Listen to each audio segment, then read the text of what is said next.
Thank you father, worship you Lord. दोस्तों जय मसीह, आप सभी का प्रभु यीशु मसीह के नाम में फिर एक और बार, यानी कि कल से हमने जो स्टडी स्टार्ट किया है, आज दूसरे दिन आप सभी का बहुत बहुत स्वागत करता हूं। दोस्तों ठीक 8 बजने पर हैं, शायद 1-2 मिनट बाकी हैं और मैं बिल्कुल तैयार हूं आज के दूसरे दिन के सेकेंड चैप्टर के साथ में, और आशा करता हूं कि आप लोग भी सलामत और आप लोग भी खैरियत से होंगे और सब कुछ ठीक चल रहा होगा यीशु के अनुग्रह से। ठीक है ना दोस्तों?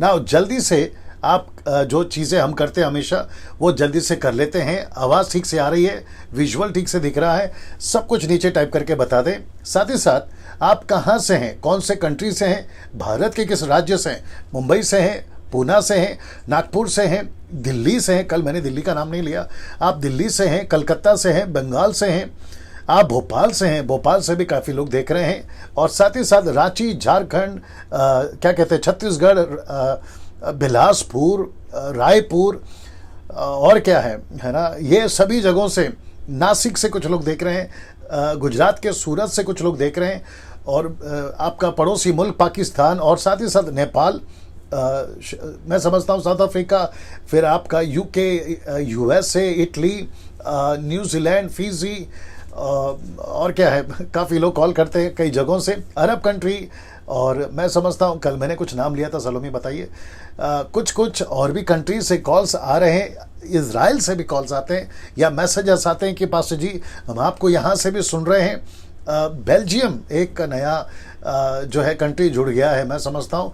तो इन सभी जगहों से आप लोग देख रहे हैं, आप लोग अपनी उपस्थिति, अपनी जो प्रेजेंस है वो जो है दर्ज कराएं कि आप यहाँ से देख रहे हैं। लेकिन यूट्यूब वाले आप जितने भी हैं, आप नीचे ना लिखें कि आप कहाँ से हैं, ज़रूरत नहीं है, क्योंकि लाइव चल रहा है फेसबुक पे और इसके बाद ही आपके यूट्यूब पे वो अपलोड होता है। जी दोस्तों, मुझे बेहद खुशी है, मैं बहुत उत्साहित हूँ आज दूसरे दिन आपके बीच में इस अद्भुत टीचिंग को लाने के लिए, और मैं समझता हूँ कि कल का दिन आपके लिए बहुत आशीषित रहा।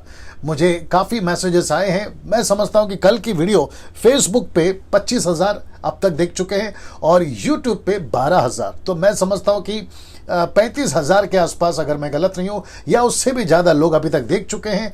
और परमेश्वर, मुझे लगता है कि कल ऑनलाइन 1400 लोग देख रहे थे, 1.4 के मैं समझता हूं कल देख रहे थे। आज शायद उसकी तादाद बढ़ सकती है, परमेश्वर को महिमा मिले हर चीज़ के लिए। ठीक है ना?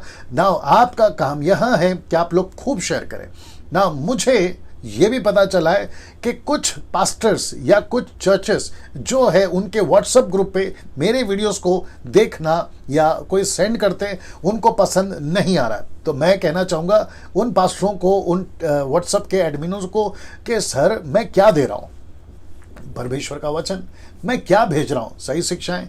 अच्छा, आपको कोई चीज़ों से तकलीफ है, उसको, ईगो को अलग रखिए, अपने जो भी चीज़ें उसको अलग रखिए, लेकिन कम से कम परमेश्वर का वचन के साथ ऐसा मत करिए सर, नहीं तो न्याय के दिन आपको बहुत बड़ा इसका जो है जवाब देना होगा। ठीक है ना? हम यीशु को और यीशु के वचनों के साथ में किसी प्रकार का लालच या जलन या ईगो के चलते किसी को मत रोकिए। मैं उन लोगों से रिक्वेस्ट कर रहा हूँ, परमेश्वर का वचन है, फैलने दीजिए। मैं क्या सिखा रहा हूँ, मेरी डॉक्ट्रिन सही है, साउंड डॉक्ट्रिन है, पिता पुत्र पवित्र आत्मा जो भी बाइबल मानती है या जो भी कहती है मैं उसको लेकर चलता हूँ। तो मुझे नहीं लगता कि किसी को कोई तकलीफ होनी चाहिए। तो खूब शेयर करिए, जहां तक शेयर कर सकते करिए, गांव में, शहरों में, नेशनली, इंटरनेशनली, जहां शेयर कर सकते हैं करिए ना। दोस्तों, मैं शुरुआत में कुछ टाइम लेता हूं। यूट्यूब वाले भी सोच रहे होंगे कि डैनियल भाई आप डायरेक्ट टॉपिक पे आ जाया करो। यार, आना तो मैं भी चाहता हूं, क्योंकि आज का टॉपिक भी थोड़ा सा लंबा है, मैं भी आना चाहता हूं, लेकिन ये जो ज़रूरी बातें हैं ना, ये बहुत ज़रूरी है शुरुआत में वाली जो करनी होती है। चलिए दोस्तों, 550 लोग अभी जुड़ गए हैं। मैं आप सभी का यीशु के नाम में बहुत बहुत स्वागत करता हूं। अब आज का जो चैप्टर है बहुत तगड़ा है, बहुत सारा मटेरियल है, मेरी भाषा में जो मैं हमेशा प्रचार में यूज़ करता हूँ, बहुत सारा मसाला है। जी हाँ दोस्तों, बहुत सारा मसाला है, और वो सारी चीज़ें 1 घंटे में देना मुझे नहीं लगता है वो पॉसिबल होगा। शायद आज थोड़ा समय जाएगा। उसके लिए आप लोग बिल्कुल तैयार रहिएगा। मैं समझता हूँ कि पेट भर के आज परमेश्वर का वचन आपको मैं लाया हूँ खिलाने के लिए। आशा करता हूँ आप लोग बिल्कुल तैयार हैं। यहाँ से हम शुरू करना चाहेंगे, जो कि 12 दिन का ये स्टडी है, 12 days study on the book of Daniel, और जो कि अभी मैं यहाँ पे दिखा रहा हूँ, ये सेकेंड डे है। यानी कि डे 2 चैप्टर 2 पे हम बात करेंगे। लेकिन उसके पहले सब ठीक है, यहाँ पर सब ठीक दिख रहा है ना। 650 लोग जुड़ गए हैं, अब मुझे शुरू होना चाहिए और मैं यहां से शुरू हो रहा हूं। यूट्यूब वालों, आप लोग जहां से भी हैं, आप सभी का स्वागत है, सभी का स्वागत है। आपके कमेंट्स को मैं खुद पढ़ता हूं, फेसबुक हो या यूट्यूब हो, मैं खुद पर्सनली पढ़ता हूं। मैं लाइक जो करता हूं कमेंट्स के ऊपर, जो रिप्लाई देता हूं वो मैं खुद करता हूं, मेरी टीम नहीं करती, मैं खुद करता हूं। तो आपका लाइक, आपका कमेंट्स और आपके जितने भी जो आप रिस्पांस देते हैं मेरे मैसेजेस के प्रति, मैं उन सभी के लिए परमेश्वर के नाम से आप सभी को बहुत बहुत धन्यवाद देता हूं। ऐसे ही मेरे साथ में बने रहें, मकसद एक ही है। अच्छा, 2 नाम लेना भूल गया मैं। एक है मसीह मंथन ग्रुप जो अभी देख रहा है, आप लोगों का सभी का स्वागत है। 5 ग्रुप चल रहे हैं मसीह मंथन, 1 2 3 4 5, सबका स्वागत है। आप जहां से भी है भारत के हिस्से से, सबका स्वागत है। साथ ही साथ में मेरी मिनिस्ट्री, मेरी कलीसिया ऑफ कोर्स यीशु की है, लेकिन बोलना पड़ता है बहुत सारे चर्चेस में, कॉन्टेक्स्ट को समझिएगा। मुंबई से, मुंबई के बाहर मूर्तिजापुर, और उसके बाद अकोला, और क्या है परतवाड़ा, फिर उसके बाद में मीरज और पास्टर संदेश का जो चर्च है, गांव का नाम याद नहीं आ रहा। आप सभी का जो है मैं स्वागत करता हूं, जो मेरी कलीसिया से भी है, आप सभी का स्वागत है। चलिए दोस्तों, यहां से शुरू कर रहा हूं, लेकिन इसके पहले मैं चाहता हूं कि आपको कुछ चीजें दिखाऊं।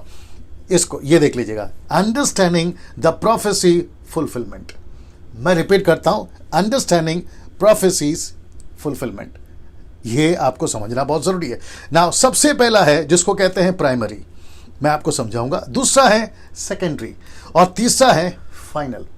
आप जब इसको देख रहे हो, ये देख रहा है, सब कुछ ठीक से दिख रहा है। जब आप इसको देख रहे हो, किस में रखा है, वीवर्ड में रखा है, वो सब चेक किया, कोई जरूरत नहीं है, चलो ठीक है ना। दोस्तों, मेरी टीम बता रही है कि 800 लोग जुड़ गए, आप सबका स्वागत है। आपको मैंने कल कहा था कि ठीक 8 बजे आप लोग आ जाइए।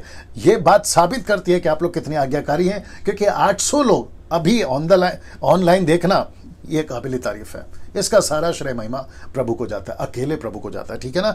सो वापस आते हैं, अंडरस्टैंडिंग द प्रोफेसी फुलफिलमेंट।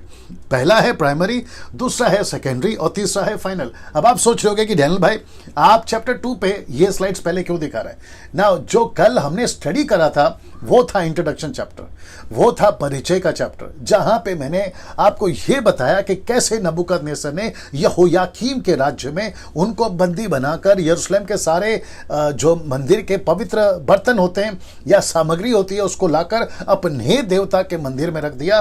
और वहां से दानियल और उसके 3 दोस्तों के साथ में जो 10 दिन का चैलेंज था कि क्या खाना है क्या पीना है, फिर साथ ही साथ में परमेश्वर ने दानियल का रुतबा या फिर उसकी पोजीशन किस अहमियत पे लेकर गई, और उसको क्या तमका या लेबल मिला। वह ये लेबल था कि वो दर्शन देख सकता है, स्वप्न को बता सकता है, ये सारी चीजें वो भविष्यवक्ता के रूप में। 900 लोग जुड़ गए, मेरी टीम बता रही है। आप सभी 900 लोगों का स्वागत है ना। दोस्तों, दानियल जो है अब तक 3 साल के दरमियान में, ये चैप्टर जो सेकेंड चैप्टर है, इसको यहां बैठे बैठे बिताए हुए 3 साल हो चुके हैं, ठीक है। जबकि यहां पे 2 साल का जिक्र आएगा, लेकिन वो पहला साल नहीं गिनते। कौन? जो बेबीलोन से, वो पहला साल नहीं गिनते। वो पहला साल को छोड़कर जब दूसरा साल होता है तो उसी को कहते हैं 3 साल, यानी कि टोटल 3 साल के दरमियान में ये दर्शन का चक्र या फिर अभी जो जिक्र है मैं करूंगा। तो दानियल जो है वो अभी यहां पर है, जो ये 3 तरह की प्रोफेसी की बात यहां पे कर रहा है ना। प्राइमरी का मतलब है जब प्रॉफिट डैनियल या स्वप्न बताने वाला डैनियल जब कोई भी चीज को भविष्य में बोलता है या प्रोफेसी करता है, तो वो 3 चीजों को बताता है। और हमको भी ये 3 चीज को समझना होगा कि जब डैनियल कह रहा है तो प्राइमरी का मतलब है मेरे जीते जी, मतलब डैनियल के जीते जी, ये वाला मैं नहीं, ये वाला डैनियल के जीते जी, अगर उसके जीवन काल में जो प्रोफेसीज पूरी हो रही है उसको कहते हैं primary. I hope you got the point. दूसरा है सेकेंडरी, जिसको कहते हैं कि डैनियल भी खत्म हो गया, 1 साल माफ करिए 100 साल 200 साल या 2 पीढ़ी 3 पीढ़ी जब बीत गई, तो उसके दरमियान जो प्रोफेसीज हुई है या फिर 500 साल के गैप में, उसको कहते हैं सेकेंडरी। लेकिन जो फाइनल है उसको कहते हैं कि एंड टाइम। एंटी क्राइस्ट का प्रोफेसी इसने करा है, यीशु के आने का इसने प्रोफेसी करा है। तो ये 3 तरीके से जब मैं आपको यहां से अभी 12वें अध्याय तक लेकर जाऊंगा, तो ये हर स्लाइड में आपको दिखाई देगा। मतलब इतना लंबा नहीं बोलूंगा, लेकिन ये आपको दिखाकर ही लेकर जाऊंगा, क्योंकि बहुत सारे लोगों का अपना अपना एक थियरी है। सब अपने अपने तरीके से जो प्रभु के लोग हैं वो सिखाते हैं, और मैं किसी को गलत नहीं बोलूंगा, जिसका जैसा है वैसा करने दीजिए, कोई दिक्कत नहीं है। लेकिन जब मेरी बारी आती है, मैंने जैसे आपसे कहा है, मैं हर चीज को बारीकी से स्टडी करता हूं, कॉन्टेक्स्ट को स्टडी करता हूं, स्क्रिप्चर्स को स्टडी करता हूं, हिस्ट्री को स्टडी करता हूं, क्रिटिक्स को स्टडी करता हूं, कॉन्टेक्स्ट को स्टडी करता हूं। ये सारे चीजों को स्टडी करने के बाद में मैं आपके पास आता हूं, और वही मैंने किया था प्रकाशित वाक्य की पुस्तक में, और यही मैं अभी कर रहा हूं। ठीक है ना। नाउ जब मैं कह रहा हूं कि प्राइमरी, सेकेंडरी और फाइनल, तो ये तीनों एंगल से आपको दानियल का सपना, नबूकदनेस्सर का सपना, दानियल की प्रोफेसी को समझना होगा। नाउ होप कि आप समझ गए। नाउ दोस्तों, अब यहां से शुरू होता है chapter 2 is the chapter of 5 kingdoms. ये देख लीजिए, मैं रिपीट करता हूं, ठीक से दिख रहा है उसमें, मैं रिपीट करता हूं कि chapter 2 is the chapter of 5 kingdoms, मतलब 5 राज्य के बारे में यह चैप्टर है। मैं पहले से इसलिए कह रहा हूं क्योंकि आपको यह पता हो कि कौन सा वो 5 राज्य है। तो अभी से आपके दिमाग में इसको रखिए। जो YouTube, Facebook के जितने मेरे फॉलोअर्स हैं, जो आप लोग मुझे सुनते हो, आपको मैं कोशिश करता हूं कि जो नीचे तबके के लोग हैं वो समझ सके, जो ऊंचे के तबके के लोग हैं वो समझ सके, जो अभी अभी प्रभु में आए वो समझ सके, और साथ ही साथ जो मजे हुए खिलाड़ी हैं वो भी समझ सके। मैं उसी तरीके से आपके बीच में बात करता हूं। इसको कहते हैं कि सांप भी मर जाए और लाठी भी ना टूटे, है ना, बात समझ में आ जाए। तो उस तरीके से आपके बीच में मैं रख रहा हूं ना। दोस्तों, इस अध्याय में टोटल 5 बातें, तो आइए देखते हैं। सबसे पहला क्या है? पहला है पद 1 में, यहां से शुरू होगा राजा का सपना।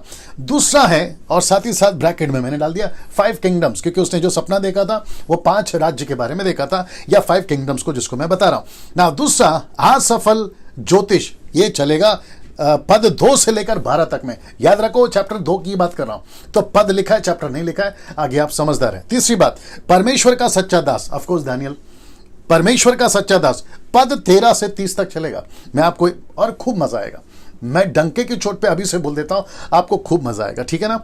चौथा पॉइंट, जो कि 5 में से, स्वप्न और उसका अर्थ, ये शुरू होगा पद 31 से 35 तक में। फिर उसके बाद में दानियल का सम्मान, परमेश्वर ने दानियल को कभी भी और उसके 3 दोस्तों को कभी भी नीचे होने नहीं दिया। क्यों? क्योंकि उन्होंने पहले चैप्टर में परमेश्वर को नीचे होने नहीं दिया। क्या अद्भुत बात है नहीं? आप जहां भी हैं, आप परमेश्वर को हमेशा ऊंचा रखें, परमेश्वर आपको ऊंचा रखेगा। यह बात को आपको समझना होगा। नीचे आमीन, प्रेज द लॉर्ड, जैसा आपको रिस्पॉन्स देना है, वो क्या भेजते हैं आप लोग, थम वाला, नमस्ते वाला, वो हार्ट शेप वाला, आप जितना भेज सकते हैं भरकर भेजिए। बड़ा अच्छा लगता है जब मैं देखता हूं, तो ऐसा वो ऊपर जाते रहता है, तो मुझे अच्छा लगता है कि एक भरमार सी चल रही है। तो सिर्फ स्टडी भी करिए और ये काम भी जारी रखेगा। बहुत बहुत धन्यवाद। सो दानियल का सम्मान, पद 46 से 49 बोलते हैं, 49, राइट, 46 टू 49। नाउ दोस्तों, अब बात करते हैं पद 1 की, जहां नबूकदनेस्सर राजा ने अपने जीवन काल के 3रे वर्ष में, यहां 2 लिखा पाया जाएगा, लेकिन मैं वापस कहता हूं वो 3 है। अभी कुछ लोग जो क्रिटिक्स जो ढूंढते हैं ना हमारी गलतियां, उन लोगों के लिए बात बोल रहा हूं। तो चारों तरफ से चारों खाने चित करके बात करता हूं मैं, ठीक है ना। ना ये हो गया आपका पहला है राजा का सपना। आइए देखते हैं क्या लिखा है। लिखा है सबसे पहले अपने राज्य के 2रे वर्ष में, ये देख लिया आ गया ना, राज्य के 2रे वर्ष में, और जो कि नबूकदनेस्सर ने ऐसा स्वप्न, अब आप देख रहे हैं इंग्लिश में ब्रैकेट में ड्रीम्स, तो इसको कहते हैं प्लूरल। ये सिंगुलर नहीं है, ये प्लूरल है, बहुवचन है, एक वचन नहीं है। तो हिंदी में जब ट्रांसलेट हो रहा था विलियम कैरी साहब की वजह से, या फिर जिन्होंने उनको मदद करा, तो यहां पे लिखना चाहिए था सपनों, लेकिन वो नहीं लिख पाया, मुझे नहीं पता क्यों। लेकिन जब हम इंग्लिश पढ़ते हैं तो यहां पे ड्रीम्स है, ड्रीम ऑफ ड्रीम्स ऐसा है, तो यहां पर प्लूरल है, नॉट सिंगुलर। ये बात को भी ध्यान में रखिए, जिसके चलते मैंने यहां पर आपको बता दिया ना। दोस्तों, इसको देखिए, देखा, वापस आता हूं, राजा के 2रे वर्ष में नबूकदनेस्सर ने ऐसा स्वप्न देखा जिससे उसका मन बहुत ही व्याकुल हो गया। और दूसरा कहता है, और वह सो ना सका। तो इसको कहते हैं कि ऐसा सपना देखा कि उसके होश उड़ गए और उसको इतनी परेशानी हो गई कि उसको नींद नहीं आ रही। अब मैं आपको बताता हूं कि ऐसा क्यों, यह परिस्थिति क्यों है, जबकि मैं वचन को जब बता रहा हूंगा तो आपको यहां से मैं कनेक्ट करवा दूंगा, ठीक है ना। दरअसल दानियल अपने पूरे जीवन काल में और अपने पैलेस में और अपने बेबीलोनियन सिटी में जहां वो रहता था, वो रहते रहते कई साल बीत गए, 43 से लेकर 45 तक, मैं अंदाजन बता रहा हूं, उसने बेबीलोन पे राज किया। ईयर 43-45 मतलब 43 से 45 साल तक का राज्य उसको परमेश्वर ने दिया, जो वहां पर उसने राज्य किया ना। उसके दरमियान उसको मन में प्रश्न उठा कि अगर मैं कल को मर जाऊंगा तो क्या होगा। शहर का क्या होगा, दुनिया का क्या होगा, क्योंकि नबूकदनेस्सर राजा पूरी दुनिया पे राज करता था। मैं बताऊंगा आपको स्क्रिप्चर के साथ। तो उसके चलते ऐसा हुआ कि नबूकदनेस्सर के मन में प्रश्न उठा और वही चीज, वही ख्याल परमेश्वर ने उसको सपने में बतला और उसी को बताया। क्यों? क्योंकि आपको पता है कि जो स्ट्रांग होता है उसके चलते, वो चाहे विश्वासी हो या अविश्वासी हो, परमेश्वर अपना दबदबा पूरे दुनिया में रखता था। वो चाहे गोलियत हो या दाऊद हो, गोलियत को भी अकल ठिकाने लाई और दाऊद को भी खूब इस्तेमाल करा। और महिमा किसकी हुई? परमेश्वर की। तो परमेश्वर ने अपने नाम को फैलाने के लिए परमेश्वर ने ऐसे लोगों को भी रखा था, और जिसके चलते आपको यह समझना होगा कि इस व्यक्ति ने वो सपना देखा ना। दोस्तों, मैं कुछ चीजें आपको दिखाता हूं, ये देख लीजिए। पहला, कौन था ये राजा जिसने 245 वर्ष राज्य करा बेबीलोन पर? 43 से 45, मेरी हिंदी बर्दाश्त करिए, ठीक है ना। सो ऐसा इसने राज करा, और वो भी कहां पे राज करा? बेबीलोन पर। बेबीलोन का कुछ चित्र दिखाता हूं। जो पैलेस है ये देख लीजिए, उसमें अच्छा दिख रहा जी, ये चित्र देख लीजिए दोस्तों। और साथ ही साथ ये चित्र थोड़ा सा इसका क्या कहते हैं ना, रेजोल्यूशन इतना क्लियर नहीं है ये वाले का। फिर इसको देखिए, उसका मतलब जो आपको मैं समझा सकूं, जो पिक्चर मुझे गूगल से मिले और बहुत मेहनत करके मिले, मैं आपको सच बता दूं, बहुत उसकी जो क्या कहते हैं हाई क्वालिटी, उसका जो है ना सारी चीज़ों को ध्यान में रख के आपके बीच में मैं रख रहा हूं। आप उसका ठाट बाट देखिए। और ये रहा जिसको कहते हैं हैंगिंग गार्डन। आपके इस पे चले जाइए गूगल पे और आप टाइप करिएगा द बेबीलोनियन हैंगिंग गार्डन। आपको पता चलेगा, जैसे आज 7 वंडर में आज बहुत सारे हैं ना, तो उन दिनों के 7 वंडर में ये एक था, और इसको इसी ने बनाया। किसने? राजा नबूकदनेस्सर ने। ये पूरी तरह से पानियों पे फूल बगीचे सबके साथ सजा हुआ, आप देख सकते हैं, थोड़ा बहुत आपको पता चलेगा। और इतनी ठाट बाट के साथ में रहता था। कौन? ये राजा। ना मैं बताऊंगा कि मैं क्यों बता रहा हूं। ये सारा चीज देख लीजिए। इसको कहते हैं ईस्ट स्टार गेट। यहां से एंट्री हुई थी दानियल की 3 दोस्तों की, और यहां से वो अपना जो है दबदबा चलाता था। अब ये चित्र देख लीजिए, मतलब आप उसका ठाट बाट देखिए, आपको पता चलेगा। नाउ एशियन हिस्ट्री सेज, जो हिस्ट्री बताते हैं वो ऐसा कुछ कह गए। आइए देखते क्या कह गए। The city wall was 60 miles long. मतलब ये जो शहर है, जो मैंने आपको अभी दिखाया, ये जो शहर है, ये 60 किलोमीटर दूर फैला था। 60 किलोमीटर दूर। तो मतलब अगर आप यहां से जाओ 15, फिर यहां 15, यहां 15 और यहां 15, ऐसे 15 किलोमीटर, 60 किलोमीटर फैला हुआ इसका ये पैलेस था, या इसका शहर आप बोल लीजिएगा। साथ ही साथ में वॉल हाइट वॉज 300 फीट। मतलब जो उसका दीवार होता था ना, वो 30 माले की मंजिल। आपके मुंबई में मेगा सिटीज में जो आप 30 माले की मंजिल देखते हैं ना, तो आपको दीवार जो है ना वैसे दिखेगी। चलिए पिक्चर वापस दिखा देता हूं जी। ये सारा चित्र देख लीजिए, हाँ, इसमें आपको पता चलेगा। तो ये है जिसको कहते हैं ह्यूज, बहुत बड़ा ना। दोस्तों वापस आ जाता उसी के ऊपर, और ये चित्र को देखते रहिएगा, ठीक है ना। Asian history says the city wall was 60 miles long, wall height was 300 feet and 80 feet width, मतलब जो चौड़ा होता है थिक, जिसको विड बोलते हैं वो, और 35 फीट इनटू द ग्राउंड। मतलब ये जो है ना 35 फीट नीचे गाड़ के रखा था। अगर दुश्मन या शत्रु अंडरग्राउंड से भी जाना चाहे, नहीं जा सकते, क्योंकि 35 फीट नीचे उसको दीवार ही मिलेगी। अब आप सोच के देखिए कितना मास्टरमाइंड था ये, और कितना मजबूत था, और इसलिए तो उसने इतने साल राज करा ना। नाउ 250 टावर्स, जो टावर्स होते हैं वो थे, 100 गेट्स थे, वो भी ब्रास के, पीतल के, और साथ ही साथ में 53 टेम्पल्स इन द सिटी। मतलब इसने मंदिरों को बना के रखे थे 53, और साथ ही साथ में 180 altars to gods Ishtar, god of war and god of love. ये थी वो। ये फीमेल है, लेकिन आप समझ जाइएगा, ठीक है ना। दरअसल में ऐसी पूजा पाठ या फिर बेबीलोन, आपको पता है बाइबल के अंदर मूर्ति पूजा के लिए नंबर 1 था। ये यहां पे जितना मूर्ति पूजा हो सकता था, यहां सब होता था।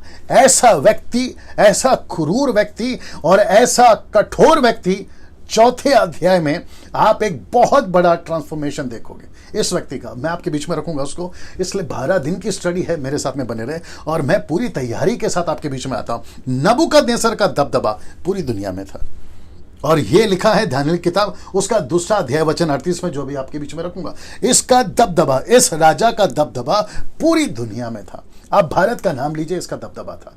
आप अफ्रीका जाइए, अमेरिका जाइए, उस वक्त में खैर नहीं था, जापानीज कंट्री में जाइए, यूरोपियन कंट्रीज में जाइए, आप जहां पे भी जाओगे इसका दबदबा दिख रहा है उसमें पूरा, इसका दबदबा यहां पे था ना। दोस्तों मेरी टीम बता रही है कि कम से कम 1200 लोग अभी देख रहे हैं। उन सभी 1200 लोगों से कहना चाहूंगा सर आप सबका स्वागत है। मुझे स्टार्ट किए मात्र 20 मिनट हुए। ये 20 मिनट में मैं बहुत कुछ अभी तक बता चुका हूं। जो चूक गए हैं आप उसको वापस से जब अपलोड हो जाएगा आप लोग उसको देख लीजिएगा, ठीक है ना। शेयर करते जाइएगा, दूसरों को भी बताते जाइएगा। 12 दिन डैनियल राज आपके बीच में द बुक ऑफ डैनियल की स्टडी लाता रहेगा। टोटल 12 दिन, आज का 2 दिन छोड़ देंगे तो बचा 10 दिन ना। दोस्तों अब इसको देखिए जी, यहां से आपको राजा का सपना, पद 1 में मैंने बता दिया कि उसने सपना देखा ना। इसी 5 बातों में अब आ रहा है दूसरी बात, और वह है असफल ज्योतिष। मतलब राजा ने जब सपना देखा तो उसने अपने अपने जो ज्योतिष उसने पाल रखे थे, मैं उस सब का चर्चा करूंगा यहां पर, उन सबको कहा कि मेरा सपना बताओ, लेकिन वो नहीं बता सके। तब अपना हीरो यानी कि डैनियल, परमेश्वर का सेवक, सच्चा सेवक एंट्री मारता है। और वो क्या करता है, मैं उसकी सारी जो सस्पेंस है आपके बीच में एक एक करके रखता जाऊंगा। मैं सच कह रहा हूं, आपको खूब मजा आएगा, मेरे साथ में दीजिएगा, वक्त तो थोड़ा सा ज्यादा जाएगा, ठीक है ना। नाउ ये रहा दूसरी बात जिसको कहते हैं कि ज्योतिषों की जो है अनसक्सेस, सफल नहीं हुए, ठीक है ना। वचन 2, तब राजा ने आज्ञा दी कि ज्योतिष, तांत्रिक, टोने, कसदी बुलाए जाएं कि वे राजा को उसका स्वप्न बताएं। याद रखो स्वप्न का मतलब है सपने, प्लूरल, बहुवचन, ठीक है ना, स्वप्न बताए। इसीलिए वे आए और राजा के सामने हाजिर हुए ना। चित्र आपके सामने आ रहा है, ऐसा कुछ है, सब ठीक है वहां पे, ओके ना। चित्र आप लोग देख लीजिएगा, प्रिटेंड करिए, कल्पना करिए, इमेजिन करिए, ऐसा ही दृश्य वहां पर होगा और सब के सब ऐसे खड़े, राजा सपना बताइए, हम आपको अर्थ बताएंगे। अब जरा मजा देखिए ना। ये जो ज्योतिष थे आप ऊपर देख लीजिएगा, ये साधारण नहीं थे। मैं आपको बताता हूं क्यों। सबसे पहला ज्योतिष, फिर उसके बाद में तांत्रिक, उसके बाद में टोने और कसदी। कसदी का ब्रैकेट में मैंने डाल दिया मैजिक पावर। मैजिक पावर का मतलब है दुष्ट आत्मा की मदद से, या इल्यूमिनाटी की जो आज कलीसियां हैं कई जगहों पर है, उसकी जो पावर है, लूसीफर की पावर से ये जिस लेवल का चमत्कार कर सकते थे ये किया। आपको प्रूफ दे देता हूं। जब मूसा ने लकड़ी फेंकी तो सांप बना, फिरौन के जादूगर ने लकड़ी फेंकी, सांप बना। मूसा ने नील नदी को लाल करा, उन्होंने भी लाल करा। ऐसा जादूगर, अब आप सोचिए अगर इजिप्ट में है तो सोचिए बेबीलोन में क्यों नहीं हो सकता, क्योंकि ये तो गढ़ है ना, ये तो मूर्ति पूजा का गढ़ है, जादू टोना का गढ़ है। अब जरा मजा लीजिए, एक तरफ ज्योतिष है, एक तरफ तांत्रिक है, एक तरफ टोने हैं, दूसरी तरफ काले जादू से भरे हुए ये कसदी लोग हैं। ये सब मिलकर राजा के सामने खड़े हैं, ये सब मिलकर राजा के सामने खड़े हैं। आइए देखते हैं इनका मजा क्या होता है, फिर डैनियल के साथ में क्या होता है आप वो भी देखिएगा, ठीक है ना। तो ये सब आते हैं, मैं वापस कहता हूं कि ये सब मजे हुए खिलाड़ी थे। वक्त की कमी है, मैं आपको बताता हूं ये कैसा करते थे। किसी भी जानवर का, विशेष करके गाय भैंस बोलो आप, उसको काटते थे, उसका जो कलेजा है उसको बीच में से चीरते थे और कलेजे के 2 टुकड़े को अलग करके, और उसमें उनकी स्टडी, वो कैसे पढ़ते थे नहीं पता, उसको पढ़ के वो भविष्य बनाते थे या भविष्य लिखते थे, बताते थे। और उसकी पूरी रिकॉर्ड, जैसे आप लोग अभी गवर्नमेंट के किसी भी दफ्तर में चले जाइए, मुंबई में मंत्रालय है, दिल्ली में भी होगा, ऐसा आप चले जाइए तो वहां पे बाप दादाओं की रिकॉर्ड पड़ी रहती है। तो ज्योतिष भी रिकॉर्ड रखते थे कि कौन से राजा ने कौन से साल में कौन से दिन में क्या सपना देखा, उसके हिसाब से कैलकुलेट करके, एनालिसिस करके वो जो है सपना बताते थे। ये तरीका इनका था। और भी कई विचित्र हैं जो मैं आपको इतने टाइम पे नहीं बता सकता। और एक चीज बता देता हूं, मैं ज्यादा डीप स्टडी भी नहीं दे रहा हूं और ज्यादा ऊपर भी नहीं दे रहा हूं। जैसे प्रकाशित वाक्य में कहा था ना, बैलेंस वाला दे रहा हूं। अगर मैं डीप में जाऊंगा बहुत सारा, तो मैं समझता हूं कि मुझे एक चैप्टर के लिए 2 दिन लग जाएंगे या 3 दिन लग जाएंगे। तो ऐसा ना करते हुए आप जितना समझ सकते हैं मैं समझाने की कोशिश कर रहा हूं। चलिए ना दोस्तों, ये तरीके से वो वहां थे, मजे हुए खिलाड़ी थे। लेकिन आइए देखते हैं इनके मुंह से क्या निकला ना। लिखा है, तब राजा ने उनसे कहा, मैंने एक स्वप्न देखा है, मेरा मन व्याकुल है कि स्वप्न को कैसे समझूं। ये राजा का परिस्थिति है ना। वचन 4, तब कसदियों ने राजा से अरामी भाषा में। कौन सी? अरामिक, अरामी भाषा में, हिब्रू अरामिक, मैं पहले बता चुका हूं कल के दिन, दो भाषा में इसको लिखा गया। तो जो कसदियों ने यानी कि ज्योतिषों ने, ब्लैक मैजिक, काले जादू वालों ने अरामी भाषा में कहा, हे राजा तू चिरंजीव रहे। ये उनका तरीका था, प्रोटोकॉल था उनको ग्रीट करने का, तो ये करते थे वो अक्सर, ठीक है ना। अपने दासों को सपना बता, मतलब ये कसदी कह रहे हैं कि राजा जी सपना बताइए। और हम, ये जो शब्द है ना, मैंने उसको ब्रैकेट किया हुआ है, ये जो शब्द है ना, हम इसका अर्थ बताएंगे। ये हम कौन है? मैं जब डैनियल बोलेगा ना हम, उसमें इसको कनेक्ट करूंगा, तो इसको याद रखिएगा, हम, ठीक है ना। तो हम इसका अर्थ बताएंगे ना। फिर आगे देखिए क्या होता है। राजा ने कसदियों को उत्तर दिया, मैं ये आज्ञा दे चुका हूं कि यदि तुम अर्थ समेत स्वप्न को ना बताओगे, जरा मजा देखे, तो तुम टुकड़े टुकड़े किए जाओगे और तुम्हारे घर फुकवा दिए जाएंगे। तो इसका मतलब है कि अभी दिक्कत यह है इन ज्योतिषों को, तांत्रिकों को, टोनों को, काले जादू वालों को, जिनके पास में लूसीफर की पावर है, याद रखो, जिसके पास में दुनिया भर का मूर्ति, दुनिया भर का देवी देवता उस वक्त में जो चलते थे, उन सब की ताकत है, उसको रखकर ये कह रहा है, राजा कह रहा है कि मुझे सपना भी बताओ कि मैंने सपना क्या देखा और उसका अर्थ भी बताओ। Can you believe this? ऐसी हालत थी इनकी। आप जवाब सुनना चाहते हैं इन्होंने क्या कहा? आइए और सब कुछ रखकर इनका जवाब देखिए। फिर ये कहते हैं, यदि तुम अर्थ समेत स्वप्न को बता दो तो मुझसे भांति भांति के दान, भारी प्रतिष्ठा पाओगे, इसलिए तुम मुझे अर्थ समेत स्वप्न बताओ। ये कंडीशन था। मैंने क्या सपना देखा वो बताओ, सपना का क्या अर्थ है वो बताओ, सब कुछ आपको बताना होगा, तब जाकर मैं मानूंगा और मैं तुमको इनाम दूंगा। लेकिन अगर नहीं बताए, मैं तुमको टुकड़े टुकड़े कर दूंगा और तुम्हारा घर फुकवा दूंगा, मतलब तुम्हारे पूरी फैमिली को खत्म कर दूंगा। Can you believe this? Now ये बात मुझे बताती है कि राजा नबूकदनेस्सर कितना डेस्परेट था अपने सपने को जानने के लिए, कितना बेचैन था अपने सपने को जानने के लिए। Can you believe this?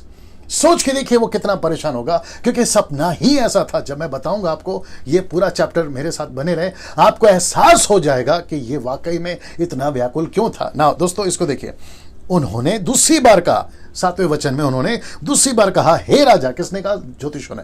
हे राजा, स्वप्न तेरे दासों को बताया जाए, हम उसका अर्थ समझा देंगे।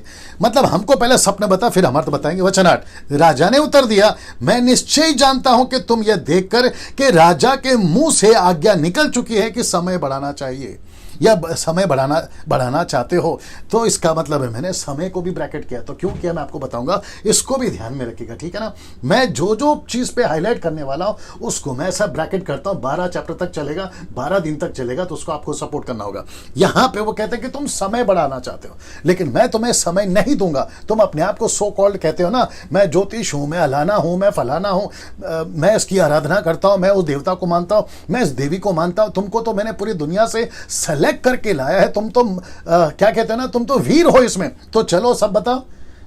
आइए सुनते हैं इन्होंने क्या कहा। वचन 9, इसलिए यदि तुम मुझे स्वप्न ना बताओगे तो तुम्हारे लिए एक ही आज्ञा है। राजा कहता है एक ही आज्ञा है, क्योंकि तुमने गोष्ठी की होगी, मतलब चर्चा की होगी कि जब तक समय ना बदले। ये देखो वापस आ गया ना ब्रैकेट में समय, मैं कनेक्ट करूंगा। जब तक हम राजा के सामने झूठी और गपशप की बातें कहा करेंगे, इसलिए तुम मुझे स्वप्न बताओ, तब मैं जानूंगा कि तुम उसका अर्थ भी समझा सकते हो। तो इसका मतलब है कि राजा अपने सपने को और अर्थ को लेकर डटा रहा। आइए सुनते हैं ज्योतिष क्या बोलते हैं। वचन 10, कसदियों ने राजा से कहा, यहां सब ठीक है। कसदियों ने राजा से कहा, किसने? ज्योतिषों ने, तांत्रिकों ने राजा से कहा। क्या कहा देखिए, वो कहते हैं कि पृथ्वी भर, अब ये बड़ा मजेदार है, वो कहते हैं कि पृथ्वी भर में ऐसा कोई मनुष्य नहीं है। इनका सामना अभी तक दानियल से नहीं हुआ, इनका सामना जीवित परमेश्वर से नहीं हुआ, इसलिए मुंह से निकल रहा है। वो कह रहे हैं कि पृथ्वी भर में ऐसा कोई मनुष्य नहीं जो राजा के मन की बात को बता सके। दूसरा, और ना कोई ऐसा राजा या प्रधान या हकीम कभी हुआ है जिसने किसी ज्योतिष या तांत्रिक या कसदी से ऐसी बात पूछी हो। तो राजा को भी कटघरे में ले लिया, और ऐसा व्यक्ति जो स्वप्न भी बताए, अर्थ भी बताए, उसको भी कटघरे में ले लिया।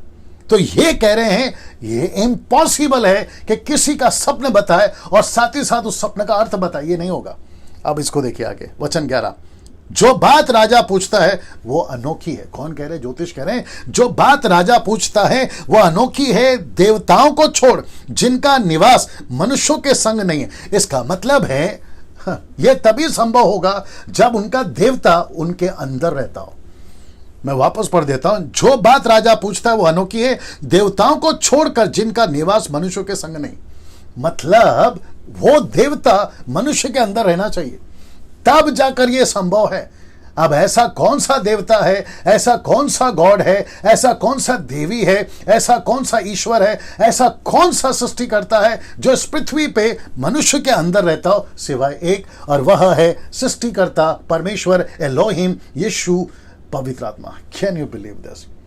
आप जैसा प्रतिक्रिया देना चाहो, जहां से बैठ के ताली बजाना चाहते थे, जैसा रिस्पॉन्स देना चाहो, नीचे आमीन लिखना चाहो, प्रेज द लॉर्ड लिखना चाहो, जैसा आपको ठीक लगे आप अपनी प्रतिक्रिया दे सकते हैं। 1300 लोग देख रहे हैं, उन सभी 1300 लोगों को मैं कहना चाहता हूं बहुत मजा आएगा आपको। आज दूसरा दिन है, कल का अगर आपने मिस किया होगा तो जाकर देख लीजिएगा, ठीक है ना। साथ ही साथ अगर जो लोग अभी जुड़े हैं, आपने मेरे चैनल को सब्सक्राइब नहीं किया है, जो यूट्यूब चैनल है, मैं रिक्वेस्ट करता हूं कर लीजिए, क्योंकि डैनियल राज यूट्यूब चैनल से पैसे नहीं कमाता, ये मुफ्त में करता हूं। मैं इसलिए कह रहा हूं क्योंकि वहां से कई वीडियोस में बनाता रहूंगा। इसके बाद मैं और भी कई टॉपिक्स पे बात करता हूं, उसको आप लोग देख सकते हैं। वापस आते हैं उसके ऊपर, वो कहता है कि और देवताओं को छोड़ जिनका निवास मनुष्य के संग नहीं है। अब देखो, और कोई दूसरा नहीं जो राजा को यह बात बता सके।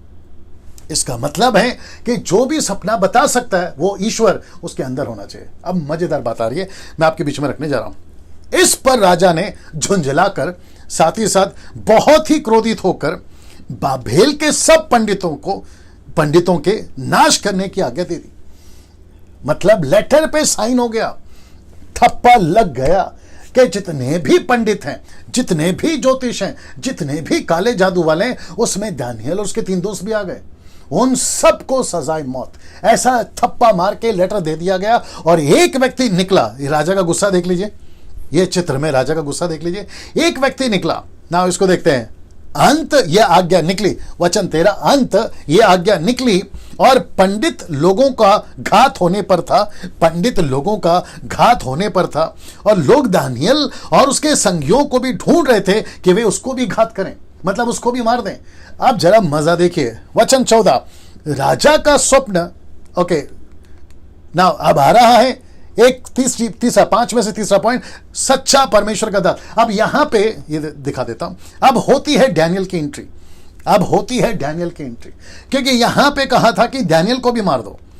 ये देखिए, डैनियल को भी मार दो, तो लोग डैनियल को ढूंढ रहे थे।